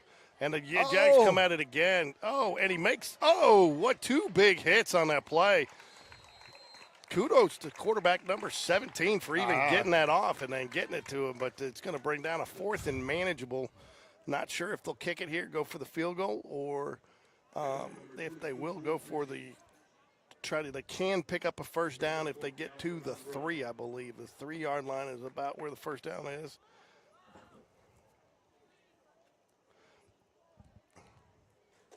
They are going to go for it here on 4th down. It's about 4th and 8. They're going to call a timeout here, talk it over, use one of their timeouts. You use them or lose them. So Ricky, are the Brewers typical pretenders or are they contenders this year? I do not think they're contenders. Yeah, I would love for the Brewers to be contenders. I really would. Right now, there's nobody playing better baseball than the Padres. Mm-hmm. And going in, I mean, that's what it's all about. It's not what you did the first 80 games or first 100 games. It's how you're playing when you get to the playoffs.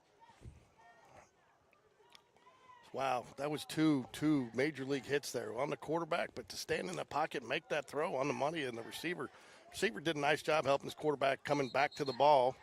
And then again, got hit right as he caught it and to prevent him from getting any more yards. But brings up a 4th and manageable from where they were at. And again, they can get a first down if they get just over the 3-yard line, it looks like. Oh, they've elected, it looks like, to go ahead and kick it. So they're going to try to kick the field goal here.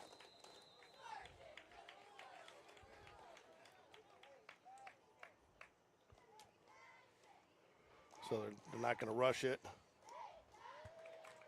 And the field goes up and good. 14-3 now, Spain Park over the Mountain Brook.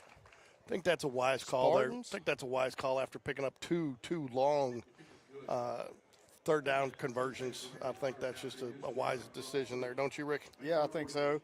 Also, too, with the Spain Park not having a kicker for this game is I mean, obviously they wanted him to get work in that freshman game more so than this one, but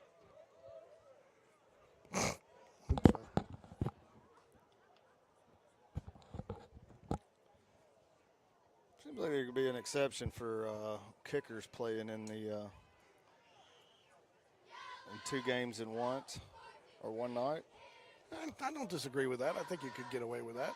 So, again, I think we're going to see the same thing here. They're going to kick off here to a single back. He will automatically fair catch. I think this gives 2 guys work here. You're getting some work with your there's young little Miller Smith running around here, youth football player extraordinaire and youth baseball player. Covered Miller's game. He's a quarterback for the 4th grade team. And there's earlier in the season. That's got to be frustrating for the Mountain Brook coach. Get a penalty there on that kick. Yeah. No chance of a return. Yeah. So.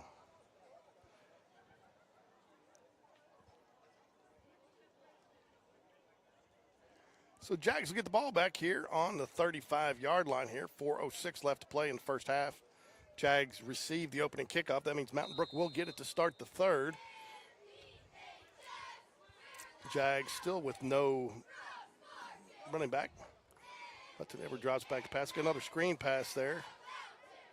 Underneath, makes a man miss. Gets it up about 9-yard gain. Great job there by the running back, catch that screen, because there was 3 Mountain Brook defenders right in his face, and he blasted into him, picked up another 3 or 4 yards. Is that number 9, Weston Brock, that caught that? That is number 9, Weston Brock, that caught that. Younger brother of Grayson Brock, freshman student down at Auburn, longtime football player here at Spain Park.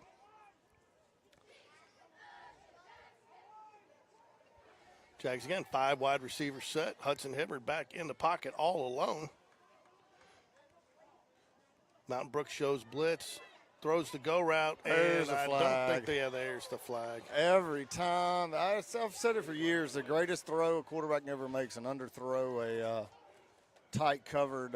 You let your guy get wide open, then he suddenly stops, the DB runs into him every time. Well, one of 2 things happens there. He either gets hit and you get the pass interference, or the DB doesn't hit him, runs past him, and you're wide open to catch the ball. Right. So, I mean, 2 out of 3 things good can happen there for you. So that'll be a 15-yard penalty, walk-off a first down for the Jaguars. Jags will get the ball at the Spartans' 42-yard line after the penalty.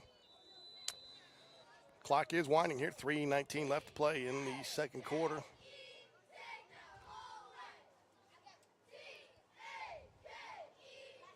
Another screen pass, I believe, nice, to well Weston blocked. Brock again. feel like he should have cut that up behind his blockers a little quicker. I think he strung that out too far, a little too much east and west. Need a little bit more north and south there. Yeah, that's the old ticket on that tunnel is catch it and cut up field. Again, picks up about 4, though, so it'll bring up a 2nd down and 6.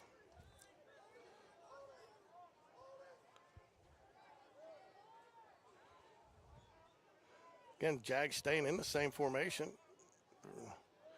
Again, staying with the same play. They're just letting that line come through and just hitting those, whichever one is open. But through the hands of the receiver there, maybe a little high and a little bit faster than he wanted to throw it. Brings up a 3rd down and 6 with 2:35 left to play here in the second quarter.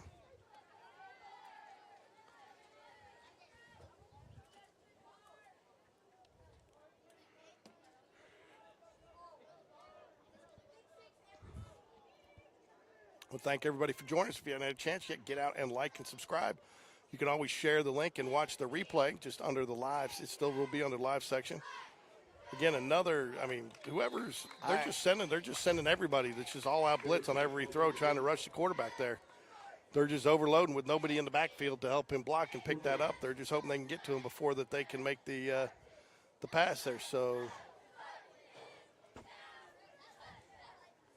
Yeah, some of those are screens, but the last 2 plays, they've just come free, and they weren't even screen plays. So No, they were just overloading the box and coming because with no running back in the backfield, he's got no help to protect, and they're just going one more man, and they have to and hoping they get to him before he can complete the pass. Here comes another blitz. Yep, they're bringing everybody. Brought 6 on that one. Left 83 wide open. He catches it. Going to get the 1st down. Out of bounds. That's what they're hoping. That's what they're hoping. They can get there to him before he can get that pass out. Well, yeah, I mean it's a high risk, high reward play. If you get to him early, you tip a ball, get an interception, sack, or you're going to leave somebody uncovered. And Spain Park picked up the 1st down. Good play. It's another Birmingham landscape design 1st down for the Jaguars. Woo! All right, same 5 wide receiver set, but they did flip it this time. All right, we blocked some people. And he's going to run, try to pick it up, makes the dive. I don't know if that's really a slide, but it's a dive. Gets up to about the 21-yard line. 2 minutes. No 2-minute timeout here at this level. 16-yard line. 16, sorry. No 2-minute timeout. This whole thing about playing on an 80-yard field when we did the youth games has got me all messed up because I try to subtract and add the 10 yards every time because you're trying to figure out where they are. And I got yelled at for calling it the 30 when it was really the 20, and now I'm trying to do the math. And we know math's not your strong suit. I don't have a strong suit, Ricky. Well, I was trying to be nice and just make it seem like you only had one. Thank you. Appreciate that. You kind of ruined the whole thing now. I'm sorry. Oh. Not really sure how this looks like could be. Nope, they didn't call it. I thought they might have. But, ooh, what a how did he drop that? Man, I think he was surprised that he was that wide open. Tell you what, though, Mountain Brook has decided to blitz 2 extra guys on every single play on this drive. Yep. And that time we got the ball out, no pressure, and made a great throw. Just a little mishap catching the ball over there. All right, so 1:20 left. We got a 3rd down and about 6 coming up here for the Jaguars. Again, sticking with the same 5 wide receiver set. Hibbard looks back to the sideline for the call. Little shift in the defensive line of the Spartans there. Man goes in motion. Oh, and he is going to hit the motion man. Nice, well-designed play. And I don't know what they're going to call there because I thought they're either calling holding against the Spain Park blocker out there on the perimeter. Face mask, or I think the defender might have got his face mask. I just saw him give the holding sign. Wow. How do you hold from the ground? Well, it's easy. You reach up and you just hold them. Yep, they do call holding against the Jaguars. So that will bring it back, but a very nicely designed play there. You send the man in motion, he kind of slipped underneath. And again, but to your point, I think if he puts his foot down and goes forward a little bit on that, he cuts that inside a little bit, he might have sprung that one free. So that will push it back and bring up a 3rd down and 10 from now. We're at the 22-yard line, Ricky. Back where we started. It's the original line of scrimmage right here. Now Brook only rushes 4 there. Oh, gets it to. Oh, nice play. Nice move. Gets the 1st down to the about 7-yard line. So those are yak yards. That's what you call yak yards. Yes, that's yak yards. Look like a nice little hitch pattern. And Hibbard's doing a good job, though, of putting the ball where it needs to be. He is, and again, now I don't know if you noticed there, Mount Brook only rushed 4 that time and went ahead and dropped their linebackers back into coverage, which I thought was wise. And but Hibbard composed enough to find the open receiver, get it there, and let him make a couple moves and do something with it. And again, with you not kicking there, you know you got 2 downs to pick that up, so he can throw that ball, 8 yards like he did, and hope he gets it. If not, they got one more play. All right, Mount Brook brings the blitz this time. He went out of bounds before the catch. I thought so. See, the ref doesn't have or the umpire doesn't have a hat on. He's picking his hat up. It looked like he was about a yard out, and I saw that hat Did he get pushed fly. out, though? Well, he ruled that he went out on his own. So what is that, an illegal touch? Is that a 5-yard penalty, or is that just down doesn't count, or it's incomplete pass? It's incomplete pass. Just incomplete pass, no penalty.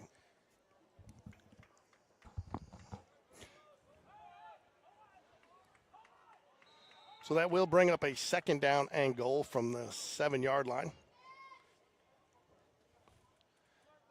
Got 5 wide, 3 down low. Man goes in motion again. He hits the overload. motion man. He's open, picked up about a yard or 2 down to the 5-yard line. If I'm freshman, or use a timeout here, 24, 23, 22. The clock is ticking, but they do finally call the timeout. It's going to be 3rd and goal from the 5 now, George. Yeah, and time not a factor here with your timeouts. You got 2 plays, and that's all you've got left, so that's all you need. 6 seconds of play, right? That's it. If you're Colorado, all you need is 1 play, right? They had no business winning that game.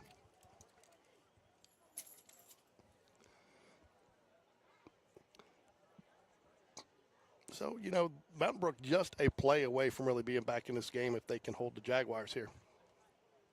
Yeah, Jaguars don't have a kicker, so they don't have a choice. I assume so. Now this is probably 2 down territory.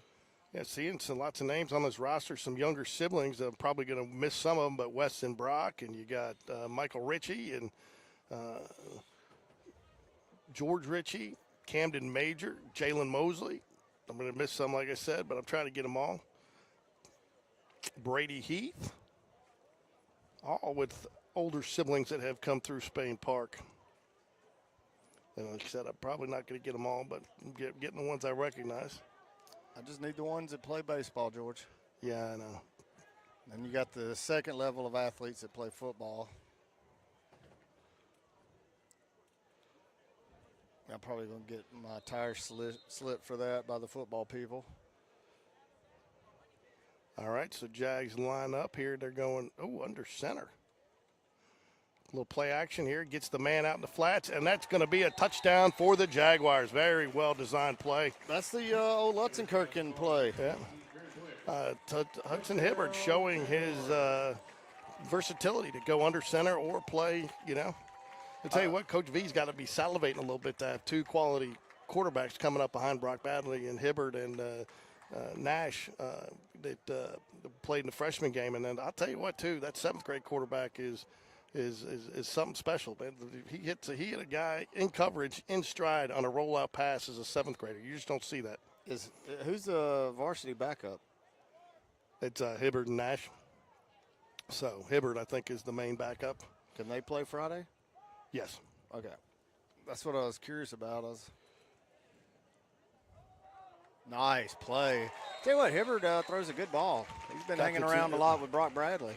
2-point conversion. So I will tell you, you can play, but typically you don't. I mean, that's a lot of reps in 1 week for somebody, but push comes to shove, and I'm sure all our fans out there appreciate you jinxing, wondering if he can play Friday or not. Usually it's me that puts the jinx on, hey, I didn't know there was jinxes in football. So 22-3 here is going to be your score at halftime, more than likely. I don't know. Last time we said that, though.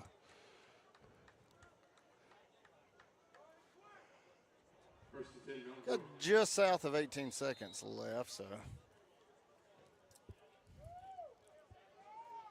Go down, and I'm going to try to catch a few words with Coach V at the half and share y'all his thoughts with you. Oh, wow. Right, a big hit right there. Who's that, 52? 82, 92? 92, Jalen Bates. I'll tell you, if that's relation to Jacoby Bates, that makes sense. Jacoby Bates is an 8th grade player that is tough to bring down, nose guard and tight end. Well, that'll do it. We're going to leave the camera on, the cheerleaders. I'm sure we'll get a cheerleader performance here at the half. And we'll be back after halftime. Thanks for joining us. Make sure you like and subscribe.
Oh, look at there. All right, right back at it. Got some clarification there. At halftime, the Spain Park JV kicker is injured, so not kicking tonight.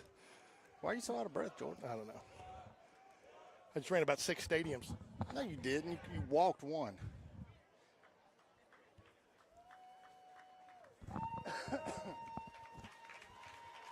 All right, here comes our Spain Park Jaguars back to the sideline, up 22-3, ready to start the third quarter.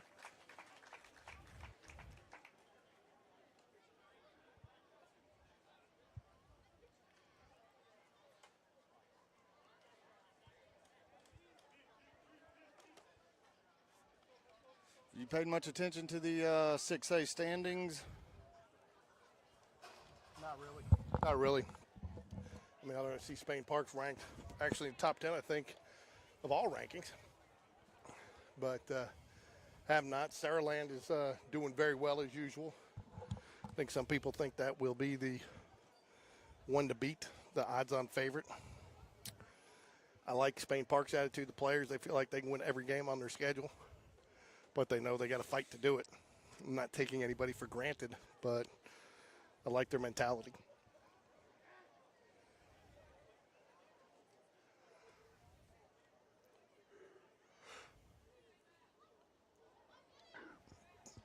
Mountain Brook will start with the ball here.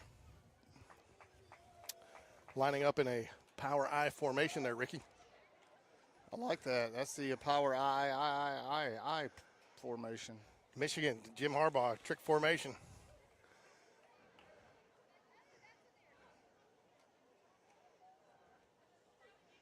Run out of there, snap it quick before defense has a chance to set.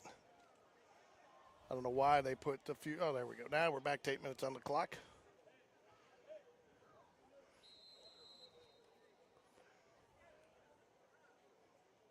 All right, so they run out. They're going to go with a tight end, one running back, pistol formation.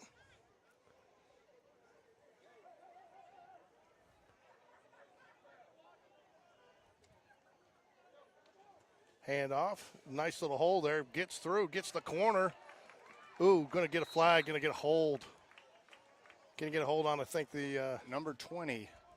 Yeah, going to come back. Well, they've already moved the chains, but it's going to come back, I believe, to spot of the foul penalty. It is. It'll come back.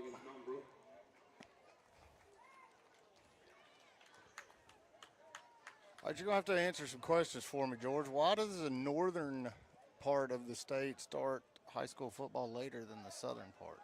Oh, do they really? Yeah, I'm looking here at the standings, and week 4, and then as soon as you get to the top half, region 5 through 8, they're all on week 3 or week 2. Do not know. That's an interesting question. The only thing I can think is if we have a storm or something go through the north that had to cancel and postpone games? Very possibly.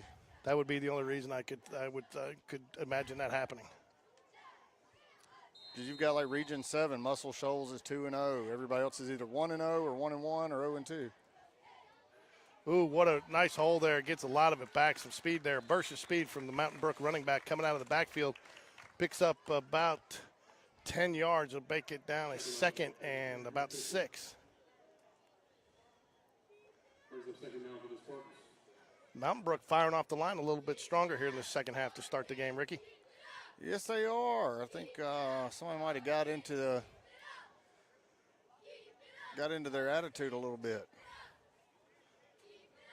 2 wide receivers set there. Looks like they got a tight end on that short side of the field. Pistol formation. Another run off tackle gets through to the next level, but it's going to be about a yard short of the first down. Yeah, third and one. Third and 1. But I'll tell you what, this Mountain Brook running game has found something they like. Yeah, they've created some nice holes right there off tackle both times. Clay Charvel and Oxford are both 2-0 in Region 6, as well as Mountain Brook is 1-0. Now, some of that, too, some of those regions have fewer teams, too. So if you're just looking at region standings, they could have not started region play as early as well if you're looking only at region games. Ooh, gets through the – and they have found something with that running game, Ricky. They definitely have, and Spain Park better. First 2 minutes here of the second half. Here's Spain Park getting beat up on the line. I think it's helped too. Mountain Brook's brought in that extra blocker.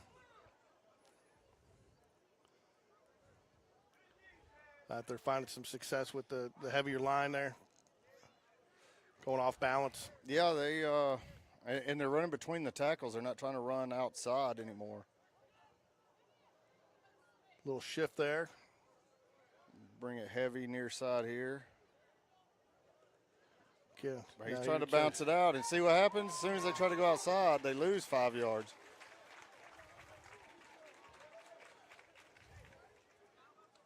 Number 22, George Ritchie.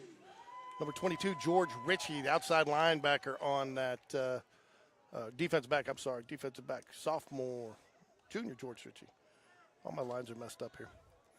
George Ritchie, nice little tackle for a loss, loses 6 on the play. That'll bring up a second down and 16.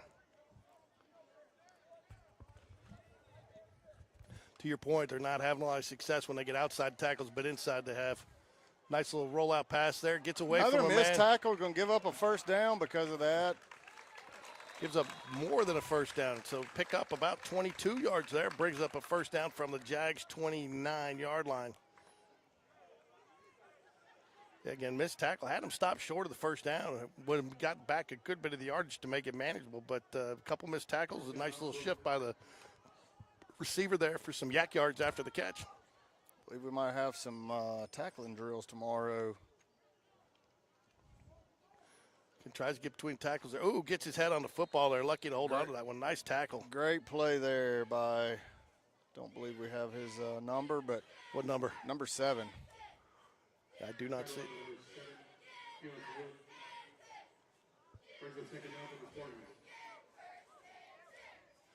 Second down and 9 for the Spartans here. Yeah, we don't have number 7 on our roster. But he did a great job, though. Used that inside shoulder, kept his head on the right side of the ball.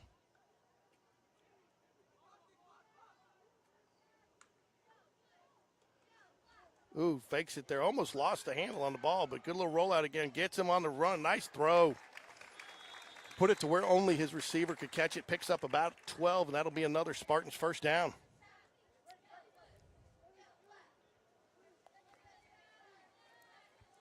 That was a nice throw there, rolling out with the receiver running with him and step for step and put it where only his man could catch it. Picks up the first down, Rick. Tell you what, Mountain Brook made some adjustments at the half, and but this drive is probably dead in the water. Spain Park doesn't miss a couple tackles. Back with the bunch formation here for Mountain Brook. Going to hand it off again. He's got a nice hold there. Breaks the tackle. Picks up about 7.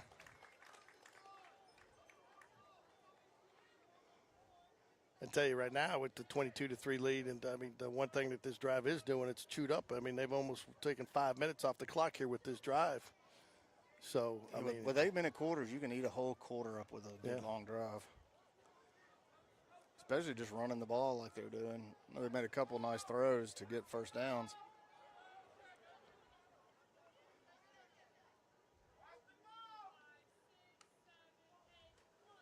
Another handoff, goes off guard there, right behind, follows his guard, gets about half yard short of the first down. That'll bring up a third down and 1 from the Jaguars' 7-yard line. I think we're bringing the heavy package in.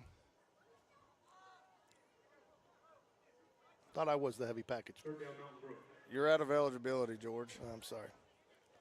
All right, here we go. Brings up a critical third and 1, 2:22 left in the third quarter. Mountain Brook has held the ball the entire quarter.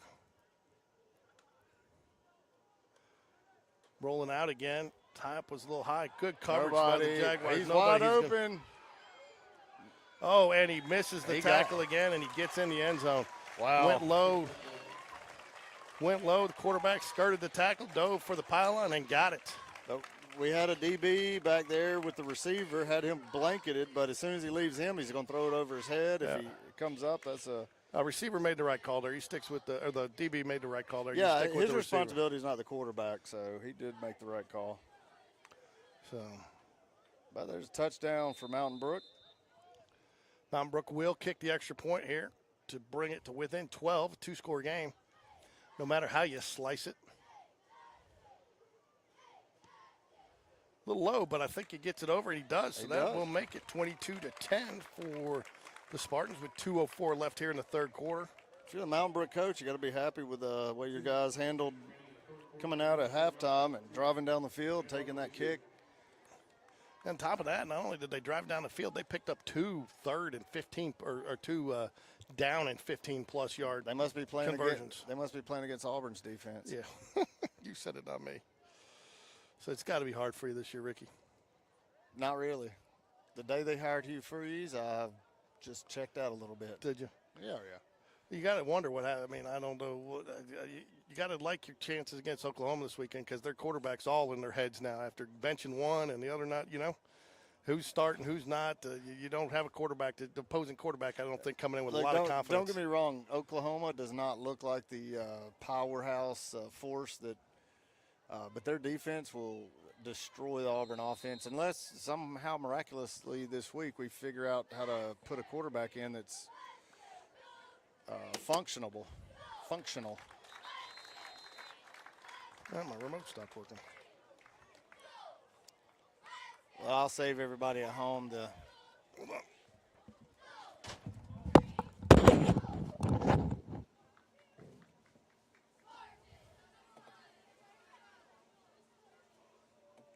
Has it got batteries in it? First and 10, Spain Park.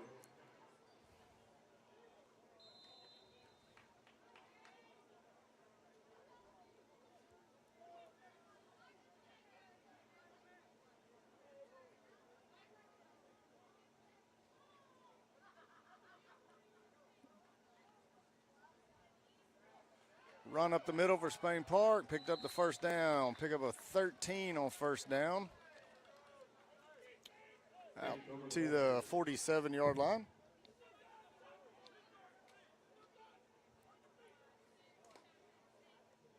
Caden. We're back. Caden Comer with the big run. Picked up the first down, George. Nice little pass Little out. RPO. He pulled the zone read and threw it out to number 82 for Spain Park. Picks Clay up the Robbins. That's another Birmingham landscape design first down. Minute 32. The clock continues to tick.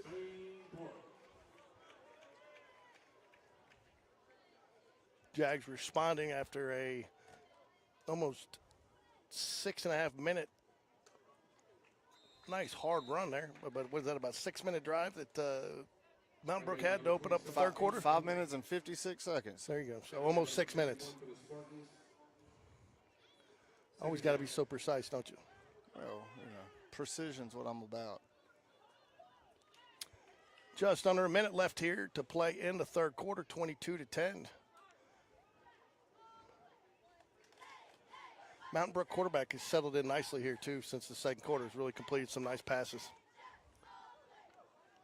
Another run up the middle. He's going to be taken down after a gain of about a yard, maybe half a yard. I don't think Comer had carries in the first half. No, they would pretty much empty back set the entire first half, 5 wide receivers.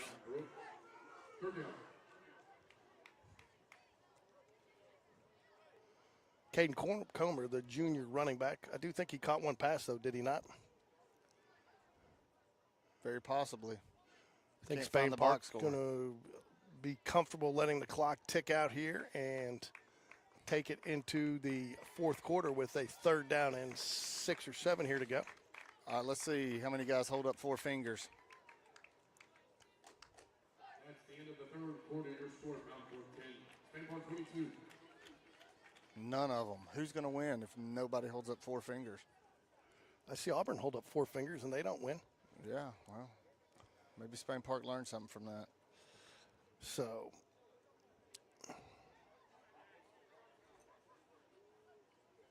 So Ricky is a landscape design expert. This is the time for people to really be taking advantage of it, right? Get into the off season, do that landscaping. Just because it's the off season doesn't mean you can't do it, right? No, I mean it's not. It's never the off season because we're about to run a special on patios and fireplaces and fire pits for the fall. I mean, nothing better than watching college football, sitting out at your patio with a fire going. I know it's a little hot right now, but I think in the next couple of weeks we're going to feel some 40s and 50s late at night. If you've got some landscaping you need done, check out Birmingham Landscape Design. Their information is in our description. Third down. So doesn't look to me like, I guess they are both off enough. I thought the guy in the middle was covered up, but he's not. So it's going to be a third down at 7. They fake the pitch, and the quarterback's going to keep it. He gets away from it. I don't think it's going to be enough. But, again, I think with the Jaguars' kicking situation, they plan on picking that up with 2. Yeah, and he got enough. I think he picked up 7 or 8 yards there, so should be a 4th and 2 or 3. Yeah, about 2 About or 3. 2. Looks like he's sitting right at 2, so.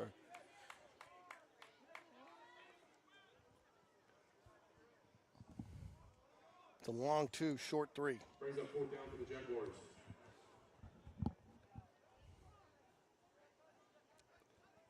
Going to go here from one back in the backfield with that up back. Oh, fumbles the snap. Get the ball. He lost the ball. Mountain Brook recovered it out at the 46-yard line. Couldn't tell. It looked like he might not have been ready for the snap there. I don't think he was. Looked like he was still going through pre-snap checks, and ball hit him in the face mask. I mean, that hurts. Not only do you not pick it up, but now you've given them an extra 15 yards of field position. That and again, if they go down and score quickly here, it's a one-score game.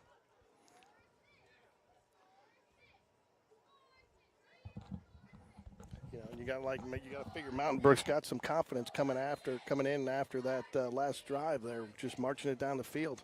I think Mountain Brook's coach challenged them during the halftime, and because they came out playing with a little more. He's going back with that rollout pass again. Oh, he's getting chased down from behind and gets the arm. He's about a 1/10 of a second late getting that ball out of his hand and got hit before he could get it away.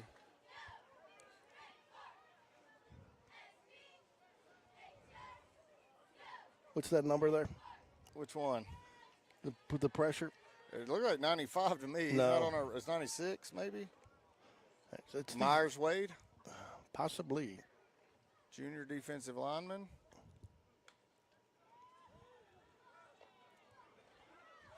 Took another hit, got pressure off off the other end. Was that Peyton Wood?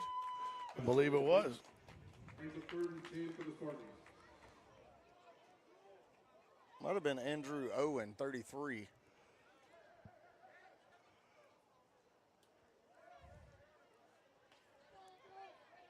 People at home, we're not trying to get your kids or family members wrong. We're just old and can't see very well. That and these numbers are, oh, wow. Yeah, There's a miscommunication there. Andy's on his back. I don't know why they went to 3 straight passes there. They just, I know time is a factor there, but they were picking up 8 to 10 yard chunks running against the Jaguars there. It's one of those deals where sometimes you feel like a coach just outthinks himself. He's like, well, they're going to now be set to stop the run, so we're going to go to the pass. And I mean, you got all momentum there, then you go, and that's one thing the Jags have done well this game is defended the pass for the most part. And I'm a big believer. You make them stop it before you give it up. If they're going to give you 15 yards a run, you just take that until they stop it.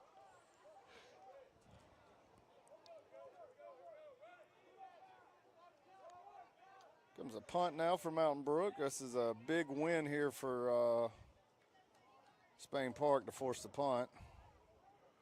He will wisely walk away from it. And with 6:51 left to play, Spain Park will take over at the 21.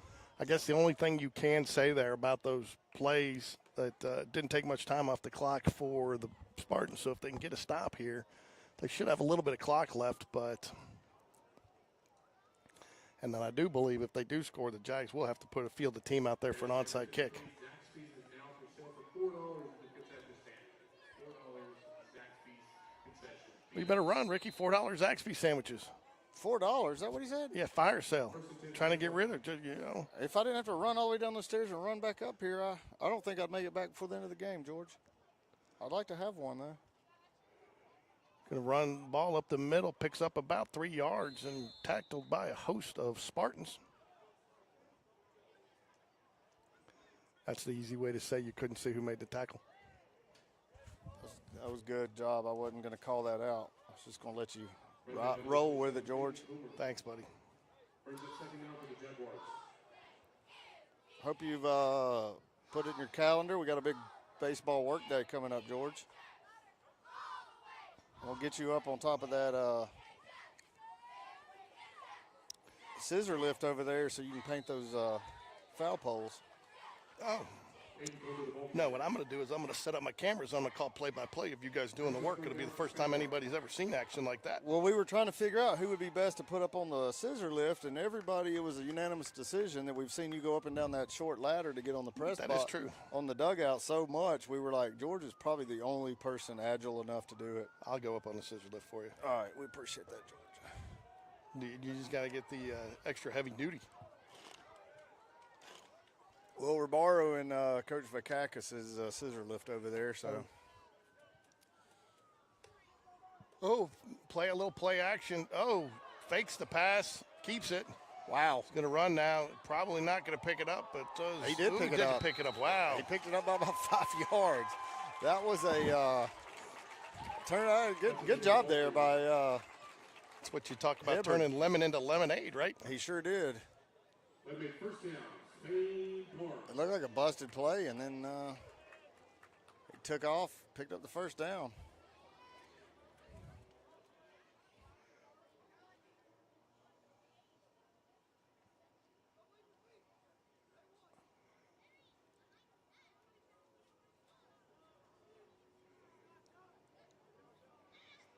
Jags will go from the pistol formation here. My guess is a running play. They'll be content to let the clock tick, tick, tick. Pick up about 3 yards there. Hard-earned yards.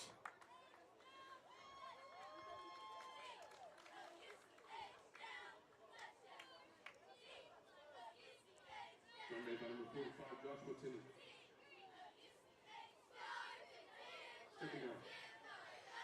Joshua Tenney, the running back on that play, number 45.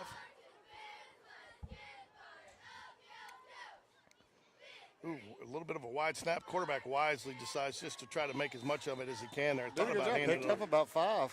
He did, but thought about handing it off there. The snap was a little wide and probably still could have made the handoff, but the wise decision was to hold it and keep running with it, which is what he did. How many times have you seen him try to make that tough handoff and fumble it? 27, running back Caden Comer comes into the game, checks in. Try to pick up the first down here for the Jaguars. 3:53 left to go in the fourth here. Jags clinging to a 22-10 lead. Mount Brooks brings some pressure off the edge, but at the wrong time. Quarterback run. That might go. He's going to get down to about the 33. Great play call, though, against It an really was. aggressive defense. And a great read by the quarterback. I'm not sure if that was an RPO or not, but he read it well and took it, away from the pressure, and it was wide open for him. It almost looked like it was just a set Straight quarterback run? Yeah, quarterback run, and because he took the snap and bolted. He ran right by the blitz.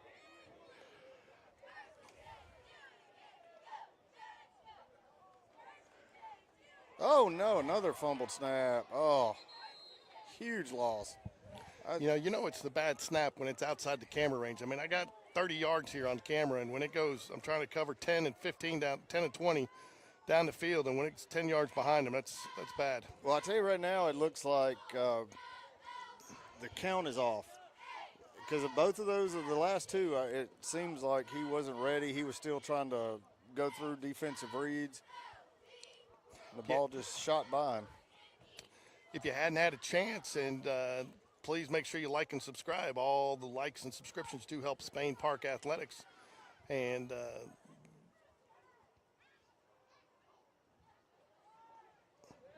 oh, wow. Oh, no. that's a helmet, not a ball. That's a helmet. Oh, that's fine then. Yeah.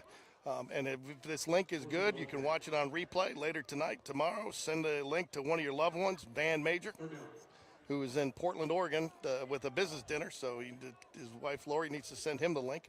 But no, please share the link. You can watch this on replay.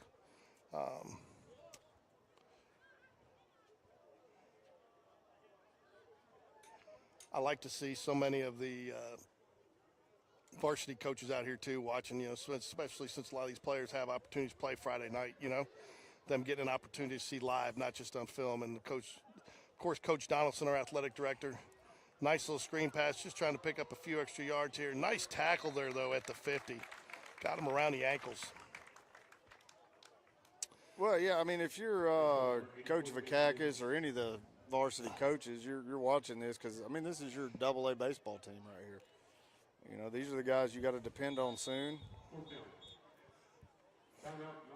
Yeah, I tell you, that's one thing that was a little disappointing during, it was no fault of anybody's, but, during some of Sean and Logan's JV years, a lot of teams couldn't field it because of COVID. They didn't either have enough players on varsity, so they're having to keep the younger players ready just in case something happened, or vice versa, or kids weren't coming out for sports. So, there'd be a lot of times we'd be expecting to play on a Friday night, on a Monday night, and it wouldn't happen because we had to cancel. They had to cancel. No, we had to cancel our last JV game one year because we had no quarterback. You didn't volunteer? No, I didn't. I was lobbying though for him to put just a running back there and go wildcat the whole game. So the Jaguars elect to punt there. We'll do the air walk-off punt with a touchback to the 20 from where they kicked it from. So Mountain Brook will take over with 1:35 left. They do have a chance to go down and score and possibly get an onside kick to win the game. So it's all hope is not lost, Ricky. It's dwindled, but it's not lost. With the way the Jags have put pressure on the Mountain Brook quarterback today, though, I would think the odds are tall.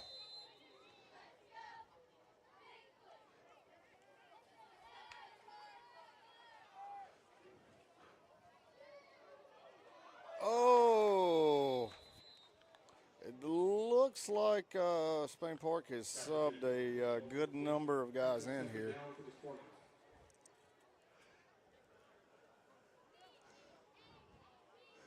Number 53 defensive lineman Andy Monroy comes into the game on defensive line for the Jaguars. Checks in.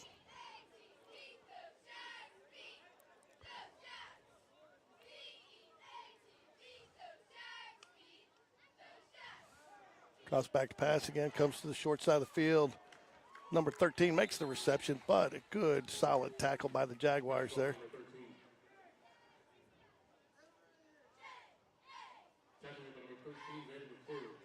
Xander McClure, junior defensive back, number 13, in on the tackle. Clock ticks. We're about to cross the 1 minute mark here with 3rd down and 5 to go. Quick pass out into flats. I think he got it, and it's going to be enough for a 1st down. They do stop the clock. Even though the official wave stopped the clock, clock is still running.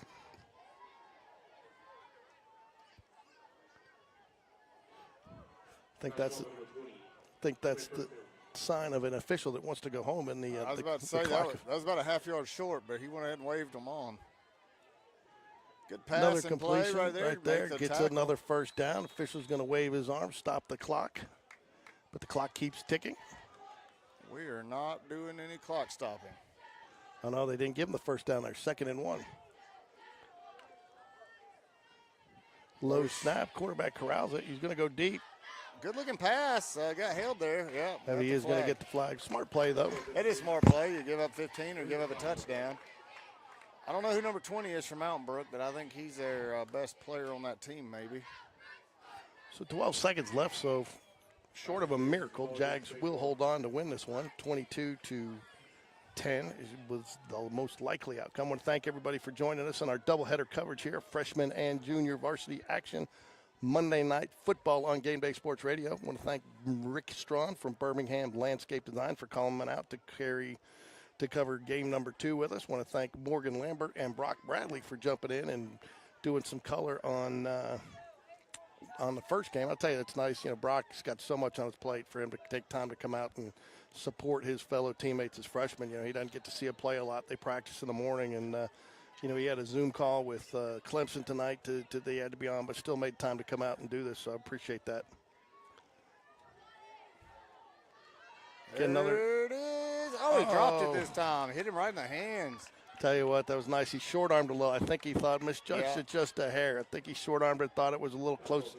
He was catching up to it, but that was a nice ball, nice thrown ball there. Give a little credit to number 17, the Mountain Brook JV quarterback.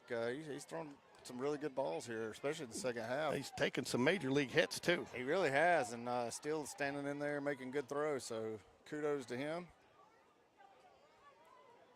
Kudos to the whole Mountain Brook team coming out after the half and not letting Spain Park just carry this thing away.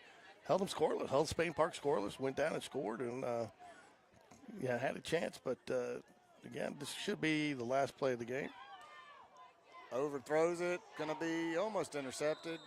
And that'll do it, folks. Your final score is 22, Spain Park 10, Mountain Brook. Teams will meet at midfield and congratulate each other.